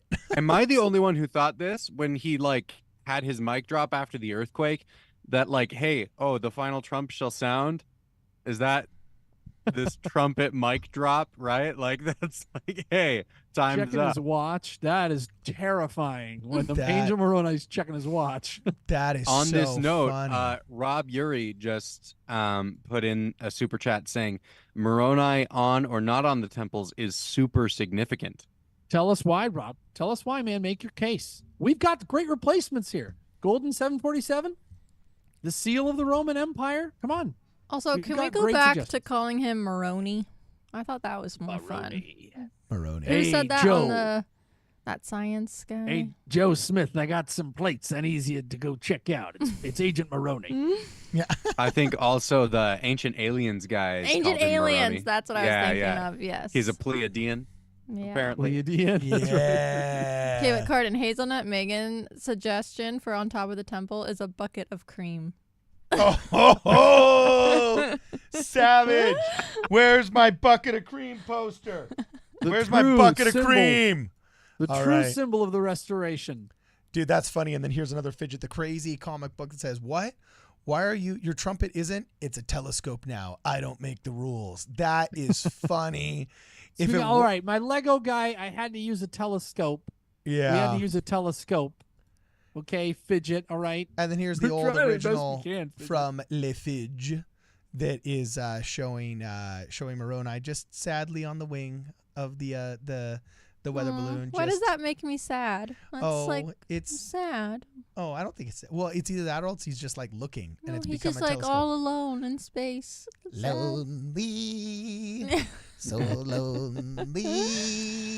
That's funny. All right, thank you Oh, very much. speaking of Fidget. loneliness, Yes. Diamond Dave wanted to let everyone know, in case you missed it, earlier he mentioned that the Discord link on the website is broken, so we need to get that It fixed. just for needs to be people. renewed. Geez. Well, it should It be. goes out. It goes out periodically. It just has to be renewed. Thank you, Oh. Dave. Thank you for the heads up. Yeah, that's annoying. I'll fix that right now, dude. So, anyway, yeah, keep going, Jonah. So there you go. So that is the controversy with taking Moroni off of the temple. Off the temple, boys and girls. So this could be the end of an era. Surely the church is going to keep some of them on there forever and ever and ever and ever. Okay, but they But, didn't really answer why, right? They were No, just- they didn't answer why. They just said, now we've gotten some heat from antis who say, look at the golden statue you guys are worshiping. Our steeples are pointing up to heaven. Yours are pointing to a golden idol, is what they say. Which is I could not care less what anyone else thinks. Especially these antis that show no signs of ever being satisfied. So, now see. Rob Urey added Moroni's mic drop, super significant on the 18th of March, 2020. Why, Rob? Why? Yeah, Rob, tell us why. Now, I think for those evangelical anti-Mormons, if we're going to take Moroni off to appease those anti-Mormons, let's go ahead and put the seal of the Roman Empire. Christ is dead. Hail Caesar. I think it's perfect. That's what they want. They just want to have their little golden cross to remind them of the good old days when the Savior of the world was raised up and killed for all of our sins. That's what they want to remember. So, hey, let's put up the seal of the Roman Empire. I say, while we're satisfying the unsatisfiable people. Savage, dude. Savage. All right, sweet. So I have now, if I'm not mistaken, to the WardRadio community. All right. Got the super fun Jonah, tell me really fast because I'm renewing the link on the WardRadio website. Should I send them now to do I send them to the foyer? Do I just send them to the foyer? The link to the foyer? What you know the Discord better than I do. What should I when link they go to? in? When they when they go click in. on it? Should they just come to welcome? Welcome. Yeah. Okay, just create invite, and I'm gonna edit the Fidget invite says link. set them to rules. Oh, send them to rules. Fidget. I got you, Fidget. So here we go, Fidget. So we're editing the invite link, and there will be no limit on this right now, but I'm generating the new link. I'm copying it and putting it on the WardRadio website as we speak right now. As you're doing that, Gage Schimbeck has thrown in another super chat saying you need to do an LDS Urban Legend night. Ooh, Yeah, that'd be fun, that would actually. be fascinating. There's that a could lot. go. I want to There's do a that lot. one. Okay, so guys, as of now, basically effective immediately, the WardRadio website is updated. Let me make sure this is all on here. Is updated with the new socials bar. You guys can go to the very top of WardRadio, and you will notice that on the tippy top right there, where you can see the social media bar, you can now log in. It's super cool. If you guys actually log in to the WardRadio website, then you'll actually have your own account there, and you can put in your email address so that we can send you some of the newsletters and you can get some of the cool updates. So make sure you check out the WardRadio website, especially the socials bar, where there's also the Discord link. The Discord link is there, and then you can come and hang out with Jonah and Brad, and even the bird is on occasionally. It's a lot of fun. So And just to reassure everybody, we do not have the savvy, nor the time, nor the resources to spam you with stuff in your email account. Yeah. So don't worry about creating an account. We're not going to spam you with anything like, it's just so you can log in. Also, hey guys, okay, I missed a super chat earlier. It's about what to put on the top of the temples. Okay. I love one of these. PC says, put the Armenian cross or the Tree of Life. Oh, shoot. Actually, Dude, the Tree of Life would be cool. would be awesome. Yeah. Dude, that's a of cool Christ. idea. Like, No, that one's sweet. That would have to be like at the base of the steeple coming out of the Tree of Life. Because if you just had this giant tree, Or like, can we have that's like a stained Dude, have the glass roots something? going all the way down. Yeah. It would be sick. yeah, Dude. what is this, Avatar? Yeah. Like, I are we love like- this. Yeah, it is. Wow, I don't know, man. So I like. I've always thought, so in the Portland temple where I'm from, the atrium doesn't have a roof. So you walk in to the temple, roof, and everything like that, and then there's like this glass atrium that's enclosed with all these plants and trees and things that you walk through, and it doesn't have a roof. It opens up to the sky. Wait, what temple is that? The Portland temple. Oh, that's cool. And I've always thought like that's like the celestial room. I think celestial room should be just like a garden, because that's what it was, right? It's getting back to paradise. That's the whole journey through the temple, is getting back to paradise where we fell from. So I always thought like they should build a temple that's literally just like a beautiful garden. And anyways, that's kind of one of my dreams. Would be super cool, but maybe it's not practical. Your dreams are very spiritual. Yeah, they're pretty rad, dude. Pretty rad. Oh, Pretty rad. okay, cool. So, guys, Brian Bacon, Uh-huh. Proclamation in Sacred Grove, PN picked up trumpet and sounded it. Okay. Okay, I don't understand that necessarily. Nope, but thanks for the super President chat. Nelson? And then, President Oh. Nelson. Pinelli. Pinelli did it. That's what he was saying, was Pinelli. All right, keep going. Interesting. And then we've got one, Rob Urey updated and said, the first vision was on the 26th of March, 1820, and the temples closed the 26th of March, 2020. Oh. That's fascinating. Mm. I've never Okay. noticed that correlation. All right. Mm. And now, okay, guys, another super chat that maybe can bring us together. I just sent out a Zoom link invitation to a friend of mine that has to do with this. Darlene Porchadis says, if I'm pronouncing that correctly, hopefully, Okay. she says, Brad went to see the movie today. It is great. You are great. Everyone needs to support this great entertainment. Plug the movie or no, click. Oh, that's Oh, funny. shoot. So what Should we do talk we gotta about be? Brad's movie? Let's plug it. What is it?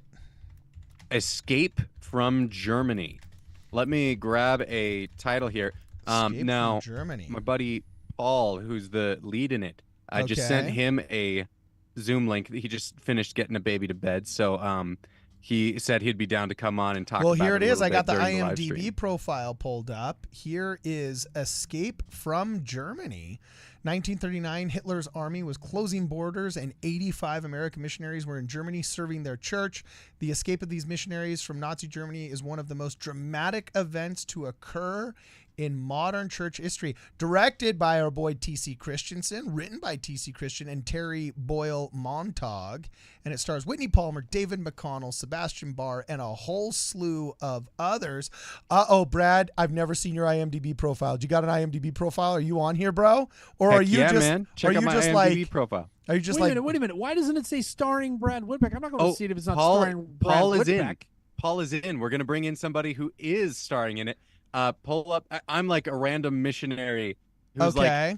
in like the ensemble group that's getting saved. So is this this Paul Worthrich guy? Wuthridge. Yeah. Wuthridge. Okay, so here we got a picture of Paul. Wow, he's a good-looking dude. Jeez, man, I wish I had that Yeah. jawline. Jeez, Louise. So Oh, there he this is. What's a up? supporting actor to your star role, Brad. Is that right? Oh my gosh, no! Paul is the star, Understand? and he's here. Okay, joining us cool. now. Well, dude, awesome. So, what's up, Paul? Thanks for jumping in midstream. It's frustrating when all of your when you bring people more attractive than me on the show, Brad. Yeah, You know, kind of it's bad enough annoying. having you around, but now there's a guy that's better looking than you. Yeah. It's So like, it's hey, an where even does this worse stop? reminder. I do what I can, man. You know what I'm saying? So, okay, what's up, Paul? It looks like he was in Witnesses 2021, Undaunted, Witnesses of the Book of Mormon, and Joseph Smith, American Prophet. Wow, dudes, this guy's hitting all of the cool Mormon movies, it looks like. All right, so I have yet to see this movie, but let's talk about it. Welcome, Paul, to the WardRadio Wigwam. Have you ever seen WardRadio before? Did you just show up into a live stream you've never seen before and just have balls of steel and a spine made out of iron? What's your story, man? Tell us about yourself. Tell us about the movie. Give us the whole 9 yards. Well, yeah, thank you guys so much for having me on. I have seen your guys' show. I'm a big fan. I was actually messaging Brad the other day saying I love what you guys do and the guests you guys have on. So I appreciate you guys having me on. All right. And, If you'd like to welcome Paul, our new brother, into the WardRadio Wigwam, please do so by putting a W to Paul in the chat. We're thrilled to have a real-life movie star on set. On set, we have a future apostle, Brad, and now movie star on set. So, Paul, so awesome. So what was your experience shooting this film with T.C. Christensen? Have you worked with him before? Yeah, this is my fourth one with DC. So I was in Love Kennedy, Fighting Preacher, one that has not been released yet about an Olympic high jumper, and then Escape from Germany. Oh, Dude, well, wow, let's watch the cool. trailer real fast so our audience has a chance to see what's going on here. I'm just going to pull this up so everybody can see it real quick. Oh, it's got the really cool haptics with the chest compressions, you know, when the trailer starts, which is an absolute must if you want to gain my attention. You know what I'm saying? So here, let's watch just for a couple of seconds here this cool movie trailer, Escape from Germany. We have been informed by our church president that in 3 days the German army will invade Poland. Those are my peeps, man. Our U.S. military has no knowledge of any such aggressive activity on the part of the Nazi army. If I may, sir, I believe President Heber J. Grant is a better source of intelligence than the U.S. military. All right. Elder, we're in trouble. Hey, there he was. There's our boy. There he is. Hey, you weren't lying. See, sometimes you have these friends that have done like B-level commercials for like regional banks in Utah, and people treat them like they're stars because they recognize them at Cafe Rio. This guy's actually the real deal. You know what I'm saying? Yeah. Look at that. All right, let's finish the trailer and see what's going on. We have elders in most of these towns in between here and Holland. That's a lot of country. I need you to do this. Find them. Tell our missionaries to get out. All right. Wicked. So it's like the Great Escape Mormon style, right? Exactly. Okay, so Dude, tell this us. is super cool. This looks super interesting. Yeah, man.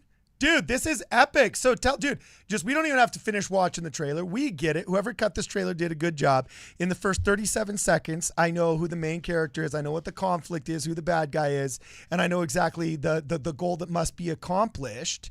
You know, so this guy much better than previous TC Christian film. Let's be honest. He's a Oh my gosh. Let's be honest. He's a hit or miss director. There's a couple like whoever did the cinematography for some of those films was drunk when he showed up or forgot his light meter. This one looks like it did. Isn't did a it much better TC job. every time he shoots his own, right? You know, then maybe we should talk. Okay, I'm just saying maybe we should talk. This looks A grade. I'm some of the other stuff maybe hasn't so much. I'm not naming names. You know, I'm not naming names. But anyway, this looks phenomenal. And there's our boy. There's our boy Paul. Awesome. So yeah, tell us about the film, bro. What is it? What's it about? Yeah, no, it's very cool, and everything you see is true. So it's a kid from Idaho. His name was Norm Siebold, and he was sent back by himself to rescue these elders, and he ended up saving over 20 missionaries by himself. Spent 5 days just riding trains, and I mean, literally, his story is actually in some of the church history manuals now, and in the saints books. But he just said, if the Spirit told me to get off a train, I got off a train. If the Spirit told me to stay on, I stayed on, and I was just led to find all of these missionaries. What? Yeah, amazing. I mean, it's as close to Nephi as I will ever get to play. Dude, how come all the good-looking, handsome guys with impeccable jawlines get to play Nephi? You know what I'm saying? Who is that guy in those budget Book of Mormon movies that they made like 2 years ago that was like ridiculously handsome, and the person that did hair and makeup just did no justice to him? But he's You like, mean Jackson Vanderwerken? whatever his name is. You know what I'm saying? The church has a phenomenal casting department. They don't have good hair and makeup. We got to get hair and makeup to. You know, if we get You know. to heaven someday and Nephi isn't incredibly handsome, everyone's gonna be like, wait, what? Because every depiction of him is just like, he's just like Can you imagine if large in stature just meant he was just like a hefty dude? You're like, wait a fat. second. Yeah, he's just overweight. What if he's like Scott Barrows? Just like, 6'11", 277 pounds, lumbering in is like, thou shalt build a boat. Here's the center beam. Whoosh. You know what I'm saying? He just sends it towards you. So, Paul, there's still time for us to cast you as Nephi in something, okay? Yeah, hey, yeah. Don't there's still count it time. out. These blue eyes, man, they're the death of me sometimes. So very fun. Do you just drink protein packs in the morning and then just lift weights in the afternoon and just wait and sit around waiting to be cast by T.C. Christensen in this year's movie? Is basically, that okay? That's So The life Paul, of an actor in the nutshell right there. yeah. So exactly. Paul, tell us about it. When you're shooting this movie with T.C. Christensen, obviously these are very spiritual themes, right? This is very gospel-centered themes that you're dealing with, and everything from the script to the directors and people working on it.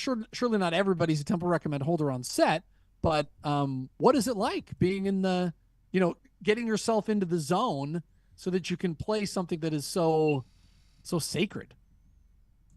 Yeah, TC, like you said, most of the crew people are not members, but they do a good job at respecting the material, right?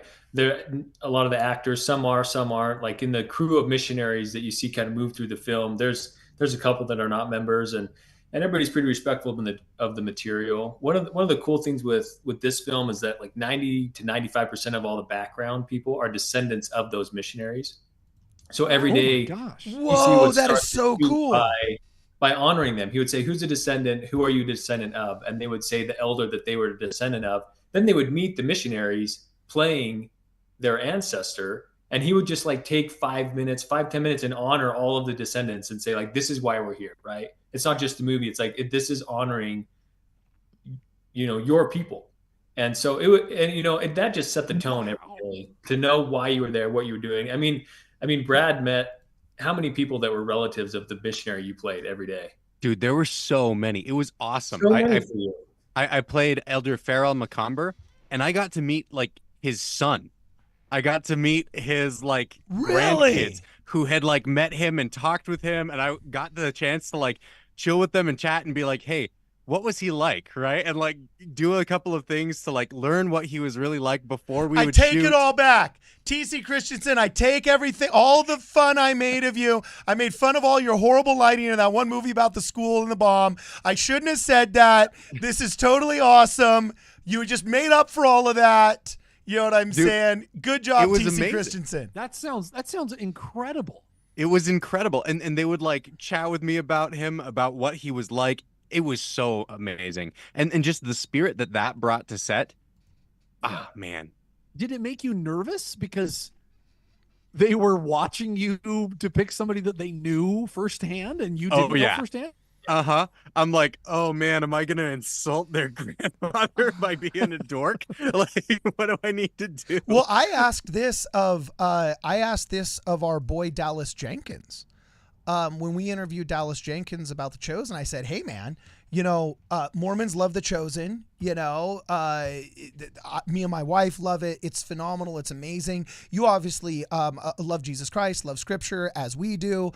We've been begging for great, more Jesus movies and miniseries and so on and so forth. But I said, I do have a question for you on the rubric of putting words in Jesus's mouth. Because if you think about it, we all, especially the sola scriptura evangelicals that pride themselves on speaking, Greek and, condemning Gnostic literature and the apocryphal gospels. I said, half these apocryphal gospels were filling in the blanks of what was missing in the Bible about the stories of Jesus Christ.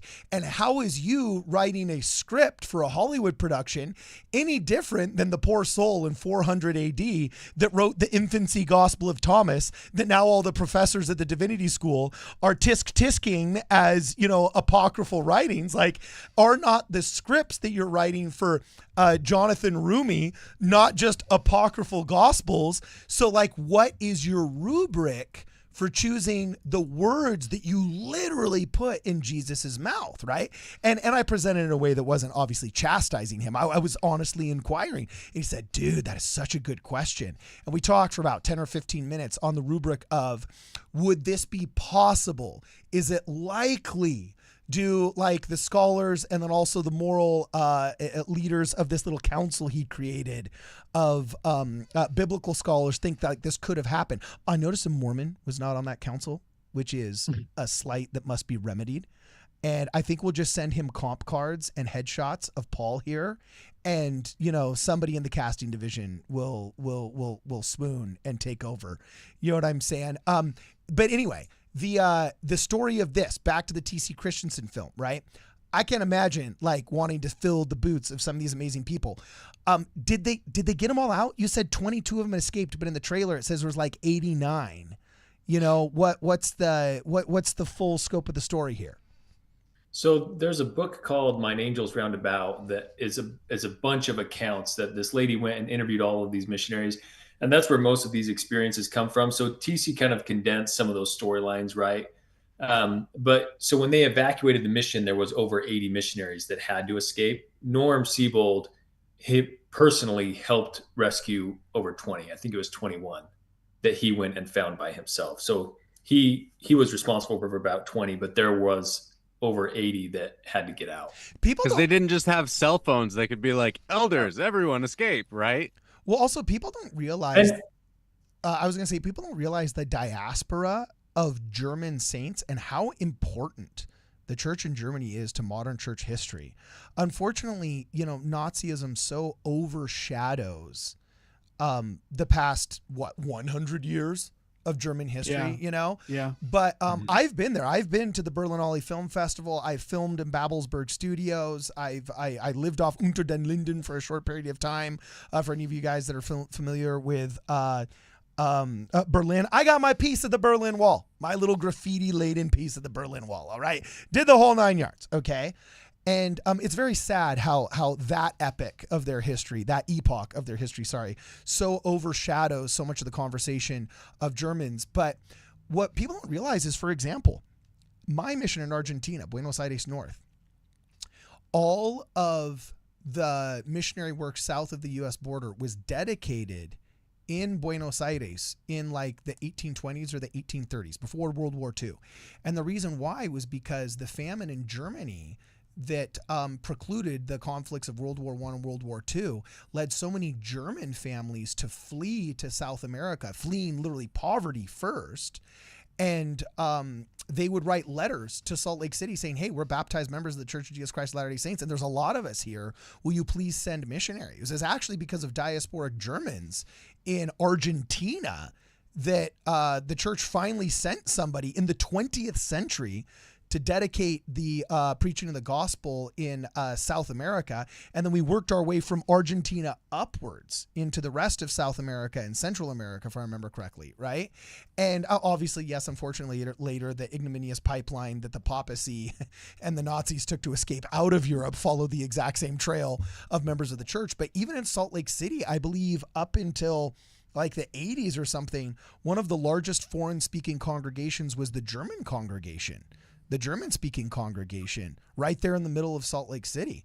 And so I hope YouTube doesn't flag us for having T.C. Christensen's trailer with like the 15 Nazi flags that are in the trailer. Let me tell you, their set designer was not having trouble communicating. We're in Nazi Germany. I want to go see the movie. I want to go see the movie just so I can see Brad doing the salute. That's what I want to see. I just want a clip of Brad doing the Nazi salute. That's what I want to get. So you'll be disappointed, Jonah. Although I do speak some German. Really? Yeah. I think that's why I got the part. I got Steven Smoot helped coach me on how to do the accent for my audition for it. It was really fun. I think I found you in the trailer, Brad. There you are. At 1 minute and 30 seconds in, holding... Dude, you did find me. Get out? What? Yeah, I think I found you, bro. Look, I can tell from your nose and your clean shaven. You know what I'm saying? And my mouth full of bread. And your mouth full of bread. Look at that gorgeous nose. Look Oh at my that. God. Dog, What a there you are. shot. Do we get a headshot? Oh, there he is. There's Brad. We found Brad. We found the other pretty face in the Zoom. Yeah, look at that. So, are you married, Paul? I am. There's like 600 girls that just died a little inside Broke their right hearts. now. Thanks a lot. Watching us Thanks a right lot. We now. just lost subscribers. We just lost some subs. Wow. Dang it, Paul. Jeez Louise, man, what you doing? You know, they did that to Marilyn Monroe. Paul is our very own Mormon Marilyn Monroe. They forced her to get divorced. It's so sad, but her producers, she was married to a man who was a police officer before she was discovered, just here in Los Angeles. And apparently she was very happy with him. They spent their honeymoon in Catalina and so on and so forth. But she wasn't married for more than a year or two before the producer said, hey, this is cutting into your public image as a sassy blonde sex symbol, being all taken and properly wed. You should get divorced. So she agreed and she got divorced, and they tried dating for like a year afterwards, but it broke this guy's heart or whatever. And so he finally left her, and she never emotionally recovered from the whole thing. She always apparently, and the guy was interviewed for like 1 or 2 documentaries once or whatever. Then I think he ended up dying in the 60s later on. But yeah, she was like married to a normal dude, just like apparently he was a nice guy. There was a law enforcement agent and so on and so forth. But it broke his heart and it broke hers, and she never recovered. So don't get divorced because T.C. Christensen tells you to, Paul. You know what I'm saying? I know he's giving you some pressure. I know that the producers there are given pressure to get Kwaku's Young and Dumb Girls to buy more tickets to look at your pretty face. But don't do it no matter what TC and his bad grip, who doesn't know how to light movies properly, don't do it even though they tell you to. No, I'm just kidding. So we got some super chats on that note. Okay, let's catch us up with the super chats. I actually don't know where we left off, but I just wanted to get off that train. Okay, no pun intended. Thank you. No pun intended. Thank you. By the way, this is becoming a meme. Hopefully TC has a sense of humor, but he's probably like super conservative and like never wants to come on our show ever. Did we read Christopher, is it win or you win? You know what? You and Brad got to catch us up on the super chats. We got a freaking movie star here, I Paul. know, but I don't know where we left off. Okay, I can tell us right now. Brad, do you know where we left off, or do I need to take a look at this? Yeah, I think Christopher Yuen is next up. He says, Jonah, thoughts on the third temple is already built in Jerusalem, but we currently call it the Jerusalem Center, and that's where Christ returns. All right, rock on. Oh, hey, quiet, guys, quiet. Don't tell people that Jerusalem Center is actually built, that it can be converted into a temple at a moment's notice. Yeah, within 24 hours. I had heard that apocryphally someone had said that it was exclusively not made to be able to be a temple, and that it never would be. Of course, we With would the never do that. Yes, for everyone listening, we wouldn't do that. Thank you, Brad, for pointing that out. Yeah. Good job, Brad. Thanks for keeping Daisy me D, covered. thank you. I'm not seeing a super chat from you, but if you can ping us in the chat, we can get that through. And then John Dryden says, Joseph Smith is a monster. I don't know who Joseph Smith is. That's weird. Was he like a relative? But he's a Monster, which is French for Mr. Star. Okay. Yeah. Good job, bot. Nice job, AI. Thank you. Zach Vandermeide, I discovered you guys a few weeks ago, and I've watched a few videos a day since then. You guys are rad. Thank you for making awesome content and for the perspective you all provide. Fist bump. Okay, let me catch you up on a couple you missed before that. After Gage saying we need an LDS Urban Legend night, we got Sean Fletcher again saying if we colonize Mars, large enough population, we would get a second quorum of 12 apostles from Mars, like how Jerusalem versus Book of Mormon land, and there are 2 sets of 12. You know, I don't know about the Martian quorum of the 12 apostles, but, you know, I'm down for it. And I think the 24, who knows? Maybe it's capped. I don't know, but I don't see any signs of life on Mars, so who knows? Anyway, Big Daddy Joe says it's because Moroni's main job was to proclaim the gospel to his people. The church is now transitioning to gathering the Jews. Yep, it has always been kind of a Zionist movement, and for lack of a better term, but the original Mormons and the Mormonites of the first 1 or 2 years of the modern church very much perceived themselves as tasked with gathering the lost 10 tribes of Israel and the 12 tribes of Israel. It's pretty interesting. And then Paulie Nike says, can we get a finances usage update? Does Brittany have a phone charger in the studio yet? Look, he's very concerned with you, Brittany. And if not, what type of charger does she need / require? It is not for lack of chargers, my friend, that she often misses out on charging. It's so far away, and I do have a full charge right now. My phone is full. It's just that her phone is always blowing up with all these fans, just like constantly trying to get a hold of her. Yeah. Rob Urey says Book of Mormon first offer for sale 26th of March 1830 to Moroni files. And then finally Christopher we already read Christopher Ewan's. Now those were the ones we skipped. Brad, do you see any that I do not see? I think I was just looking at one and thought you were about to read it, so I skipped down. I'm sorry about this. It's all good. One more. Here it was Darlene Porchatis. It was this one. Sorry. Brad, went to see your movie today. It is great. You are great. Everyone needs to support this great entertainment. Plug the movie or no click. Crap. We did read that one. So Daisy. Here's the one from Sean Fletcher. Okay. If Utah gets any more temples, should we just start making giant campus-sized temple places, size of college campuses? Like the one in Mexico City, right? What? Really? That would be sweet. Like the Qumran community. It was just one big temple dedicated place. You had to be so pure in the Qumran city that you couldn't defecate in the city. You had to leave the city to defecate. Whoa. Shut up. Really? That's dedication. It was Yeah, all see, so you didn't know pure. that, did you, Paul? Pretty face Paul. You didn't know that. See, we got something on you, bro. We're going to keep doing this because we feel so Paul, threatened. I wanted to ask you, what was your favorite scene to shoot? So there's a scene where we are getting on the train. So in the movie, you keep getting kicked off the trains because they're taken over by the military. Yeah. So we had to run and jump onto a moving train. And then in another one, all the missionaries go on and I'm throwing luggage and I throw it through a glass window and shatter the window trying to load the luggage. That was probably the funnest scene to shoot. That's on cool. purpose. You didn't accidentally No, shatter. it was on accident. I'm throwing it through an open window and then I miss and I hit a So I did it on purpose as an actor, yes, but the character did it on accident. So I've got this. I've been looping the trailer for this on screen a couple of times while you've been talking. So our audience now has at least been able to see the visuals of the trailer. There's a couple of scenes I wanted to ask you about. What's this? What's the whole mission president stealing a train? There's this really cool line where a girl says, "Mission presidents don't steal trains," and he says, "This one does," which sounds like it's more like Last Action Hero, Arnold Schwarzenegger, 1989 to 1993. But like, I'm digging the line. It's totally awesome. What's the story behind that little scene? Yeah, so you kind of said that. You held your arms up like this. He doesn't have a gun. I'll just throw that out there right now. Sorry. But bummer. Buzzkill, Paul. Yeah, so there's kind of two parallel stories. One is Elder Siebold with his group of missionaries. That's where you have Brad.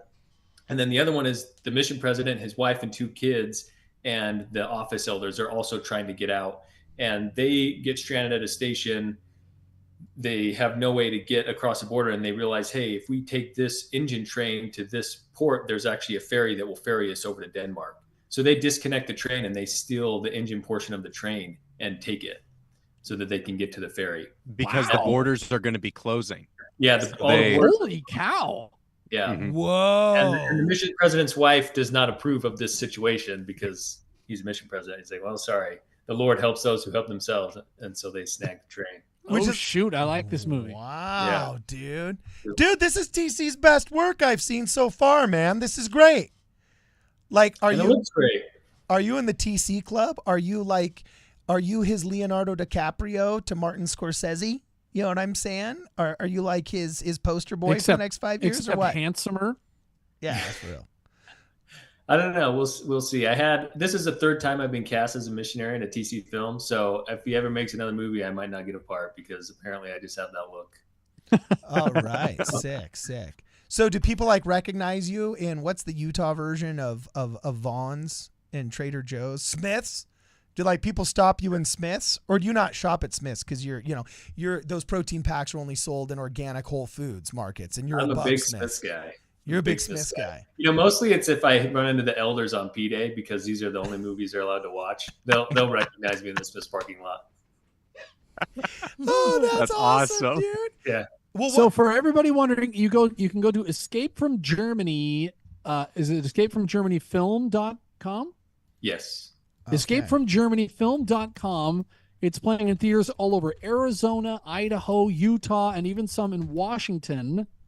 Go see it. If you don't go see this movie, you can never complain about Hollywood ever again. You don't support movies like this. No more complaining from you. And one last question. Paul, you're welcome to hang out with us as we talk about all these other heinous and heretical topics. But before we go and we exit the topic of Escape from Germany and get back onto fun temple stuff or whatever else you got planned, Jonah, in the last 8 minutes, because we only got 8 minutes left on the live stream. We all know that's going to be 30. No, we're keeping to it. A 2-hour live stream is good enough. It's good enough. Besides, Paul's got to get his beauty rest. Okay, and do his portion control and get his protein ready for tomorrow. You know what I'm saying? His 10:05. I love cucumbers from shoulders down, but you just assume that I'm thank you. Yeah, he's actually shaped like Shut a up. pear. You got a 6-pack and you arm wrestle with Brad Whitbeck. You got a 6-pack. So here on your screen, guys, you can see Escape from Germany by T.C. Christensen, which has got Paul's lovely mug right there. And I'm excited to see it. I want to check it out. Gosh, maybe we should do some kind of buyout of the theater or something, bro. Like have a fun LA event where you just like buy out a theater and WardRadio people can show up, or I don't know. It's in theatrical release right now. Is it just limited release in Utah and you're testing it out before it has a more widespread audience? What's going on? I think April 26th is when it starts releasing in the other states. It's a lot of theaters in Utah. Okay, so what was the coolest part? Like, what was the coolest part of this movie, dog? Like an experience that happened to you, something where you're just like, oh man, this was worth all of the work, the most touching and beautiful story. Like when you think about this movie and you tell your friends about it, not drunk at a bar, because you're not going to be drunk at a bar, but like, you know, when you're reminiscing 20 years from now and people ask you about that movie Escape from Germany, what's the thing that you're going to talk and be like, yeah, man, that was awesome? Like, what's the thing that stands out in your mind about this? That's a great question. There was a lot of fun scenes filming. I think the thing that stands out to me was one of the days I met Norm's son. There's a part where Norm, he spent most of this time, those 5 days, in train stations, but there was one part where he felt like he needed to get out of the train station and go into a town, which he didn't do. And he just started walking down streets, and the Spirit, his personal account says he felt like I was being led by my hand, like just taking down these roads. And he ends up, finding these missionaries down in a pub and way off the beaten path. So we're filming that scene where I'm walking, and I was standing next to his son. And I just asked him, I said, man, this is so cool. Did you just grow up hearing all these cool stories from your dad? Because this is such an incredible story. And he said, no. He said, I didn't really hear these stories growing up. In fact, we never really heard them at all. This was just something that he was called to do, and he went, and then he did it. And it wasn't until I was a grown adult that I was reading an institute manual, and I came across my dad's story that all of a sudden it hit me what an incredible thing my dad had done. Wow. Whoa. And I thought, that is incredible. Wow. I just think in a world where everybody has to post everything they do all over social media and get validation for this and that. I remember when I went on my mission, I served in West Africa. I got out there, my trainer said, look, nobody cares what you do out here but the Lord. He's like, nobody's around. You could come out here and waste all your time all day. You could sit and eat or do nothing, right? He's like, it's between you and the Lord. And it just made me think of that. It's like, there was this guy, nobody knew where he was. He was by himself, not even a companion. And he just was committed. And he just did it because he was called to do it. And just hearing the way his son recounted that it's like, my dad didn't think it was a big deal. He just did it. I thought, man, that's the kind of person I want to be. Dude, cool. That is so BA. Awesome. What's this guy's name? Norm Siebold. Norm Siebold. Every time the Progmos say your name, I'm going to say his name, Norm Siebold. You know what I'm saying? That's what I'm going to freaking do. And that'll be my protest. Oh, and then last one more last question was, it was, okay, so Norm never really talked or anything like that. We know it sounds like they got all the missionaries out, right? Yes. Okay, but some had to escape on their own outside of the efforts of this mission president and Norm, right?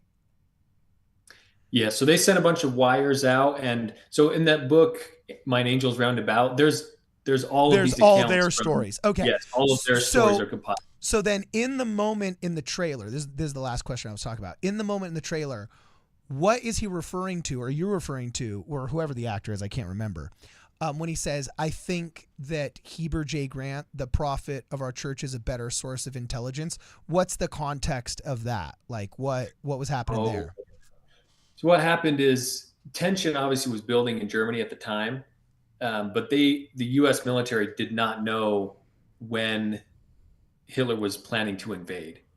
So the prophet called them and said, hey, he's planning to invade in 3 days. Get everybody out. Whoa, shut up. Yeah. Really? So that's why the mission president gets that call and he goes, go to the U.S. consulate office and see what they know about this. Wait. Are you kidding me, Paul? That freaking our prophet pegged when Hitler was going to invade in order to get the missionaries out, and we're listening to that stupid bucket of cream story? I've never heard in my 40 years of going to church every week and listening to every stupid freaking manual the church office building has created that Heber J. Grant pegged when Hitler was invading. I've heard every apocryphal permutation of Joseph Smith planted the Civil War. He predicted the Civil War. I've heard the bucket of cream story, that stupid story, 50 times, but I've never heard the freaking Heber J. Grant pegged the freaking blitzkrieg of Hitler through. Hey, you got to admit though, the Bucket of Cream movie, Strippings of My Soul, with Dwayne "The Rock" Johnson, Marlon Brando. Who writes these books? Excellent film. Who writes these books? I defer to my previous phrase. Are the giving machines people the only ones working over there, or is everybody else just reprinting stories? You know? And this story comes from this book, right, Paul? Mine Angel's Roundabout. So this lady went and interviewed all of these escaped missionaries while they were alive, because none of them are alive anymore, and compiled all their stories. So I'll just finish. This is maybe a little bit of spoilers, but so the prophet says, get him out. Hitler's planning to invade in 3 days. Well, the evacuation takes 8 days. So this story takes place over 8 days. Norm spent about 5 days on the trains. So there's a part in the film where there's an apostle sent to oversee the evacuation, and the mission president's wife is worried, and he says the war will not start until every missionary's out. And she's like, well, they're going to hold off the war until we get, and he says the war will not start until every missionary is out. So then at the end, it reveals that there's a book, I can't remember, it references the book, but it says that initially Hitler had planned to invade Germany on this date, but the invasion was delayed for 1 week for unknown reasons. Dude. Wow. Well, now but don't go inactive. Don't go inactive like Thomas B. Marsh. You know, tisk, Thomas B. Marsh. And it's not cream. They're milk strippings. Don't go inactive, kids. So in the Discord, the most recent thing in the Discord is something slightly relevant to what we're talking about here. Cardin, if you can pull it, there's a photograph of a young man in the Discord. Oh, I got it. Yeah, who's this, man? This young man that you're looking at right here is actually my grandfather. My grandfather served in Europe. Get out of town. In 1939. He was there in September when Germany invaded Poland. He was serving in Sweden at the time. His line was Swedish. Wow. This is Elder Ed Eriksson, my mother's father. And he was over there serving in Germany, the ancestral home of his forefathers, when the war broke out. And the war broke out September, was it 10th or 11th or 3rd or something like that, 1939. But it took a few weeks before, because Sweden is usually kind of neutral. It took a few weeks before finally it got too dangerous for the missionaries up there in Sweden. And he was awakened in the middle of the night by his companion. And they said, we just got a wire from the mission president saying we have to evacuate right now. Jeez, and they said, what do you mean right now? And so my grandfather had to scoop up everything he could. And he went to bed with a mission and he woke up and it was over. And they said, we got to go. And in the middle of the night, they raced to a train, got on a boat. And he talks about how they're on the boat and the boat is filled with Jews. Whoa. And they're all going to America. And they were afraid of U-boats. They're afraid that they're going to be sunk by U-boats on the boat all the way back to America. And they finally landed in America and they got back. But so there was somebody sending a telegram and some missionary waking him up in the middle of the night that helped get my grandfather on a boat soon enough that he wasn't sunk by U-boats. But that happened all over, right? And Poland was ground zero. Yeah, so my grandpa left my grandfather Mitch Tomachek left a note underneath his plate the day before Blitzkrieg saying, "Mother, I could never fight for the Nazis." And he fled through Czechoslovakia and Austria, and was imprisoned in Spain for a while, and finally made it to a flotilla of the Polish Navy that was fighting as expatriates with giving support to the RAF and stuff. So yeah, those people were awesome. Okay, we're catching up on the last 4 super chats and then getting out of here. True to my promise, we're ending on time. We're only 1 minute over our 2-hour limits. Paulie Nike says, obviously I should clarify what length of cable. Paulie Nike's a USB-A to C 12 to 20 foot cable would suffice for Brittany the Shadow. And then Sissy Sue says, I just saw a billboard for this movie yesterday. So you saw Paul's lovely mug all over the billboard. The digital billboard, the Escape from Germany, the movie.com or whatever it is, has got his face all over it too. Sean Fletcher says, my super chats and such should cover the cost to keep the stream on for another more than 8 minutes. Yes, we're into 1 minute overtime of that 8 minutes. So Sean Fletcher, your subversion has worked. Big Daddy Dejo, thank you for the super chat. Just gave us a super chat. And Carolyn Wrights Gaines Music. Carolyn Wrights Gaines Music. She gives us a big fat super chat. Thank you, Carolyn Wrights Gaines Music. I have a shirt just for you, Carolyn. And she says, keep up the... I was reading the super chat, Jonah. I was, what? I'm just kidding. Carolyn Wright Gaines Music says, keep up the great work, Ward Radio family. And then finally, Big Daddy Dejo gifted 5 Ward Radio memberships, We are thrilled to have received the records of Minor Prophet Ian Malcolm, Brother Jeremy, Sister Chelsea, Brother Colby Colley, and Brother Jason Shirky. All those who would like to welcome these members into the Ward Radio worship, please do so with the uplifted W in the chat. That is 5 W's. And don't forget, you need to renew those memberships or else we don't get the money. And that's what keeps the light on. Endure to the end. Endure to the end, guys. Endure to the end. Exactly. Yeah. So anyway, Paul, before we go, you are the star of the show. We don't want to spoil you because I know you already walk around like with people holding the little sticks underneath your little chair, your little throne, walking around like you're Kanye West and Lady Gaga showing up on a rickshaw. You know what I'm saying? Yeah, on a rickshaw. I know you're used to being carted around Utah on a little, Utah celebrity rickshaw. But this is the Ward Radio Wigwam where we're all equals here. Actually, no, you're not. I'm king of this castle. But no, I'm just kidding. So, anyway. Excuse me. Oh, snap. You know what I'm saying? Sorry, babe. Anyway. As much as I allow you to be king. Yeah. Oh, dude. I will fight the matriarchy with patriarchy and horses. Okay. Fight the matriarchy. Anyway, so any last words, man? Where can people find you? Where can they check you out? Where can all of our adorning fans that want to pour over your materials and your offerings, where can they find you, man? Yeah, I'm not huge on social media. I think my handle's at Paul Reed Wuthrich on Instagram, and every once in a blue moon I post on Facebook. But just support the film, escapefromgermanyfilm.com. Well, don't worry, Brad Pitt isn't big on Instagram either. He doesn't have to be, So like, what are we talking here, Okay, my last question before we go is: do you use that little rubber thing that you chew on to get a more defined jawline? Being honest. No. Oh, no, he does. No, oh, I don't know. I think he sits there writing his emails and he's like chewing on the little thing. Like, no, I can do that. I have fake front teeth, so I feel like that would mess up my. Shut up! Really? You got fake fronters? Yeah, I've got them knocked out. These 3 are all fake. So. Wait, really? What happened? Yeah, it was a mission prep camp actually doing service project. I got hit in the face with a tree and it snapped this bone and knocked these teeth out. Oh, one of those moving I went trees. a year and a half without front teeth. I just looked like a Gomer for a year and a half. That is like that's why you have a good personality, Paul. Oh, there it is. Now we know. There. He's an ugly duckling. I'm an ugly duckling. He's an ugly duckling. He was ugly when he was young, and he had to learn coping mechanisms of personality. A tree knocked out your teeth. That is frightening.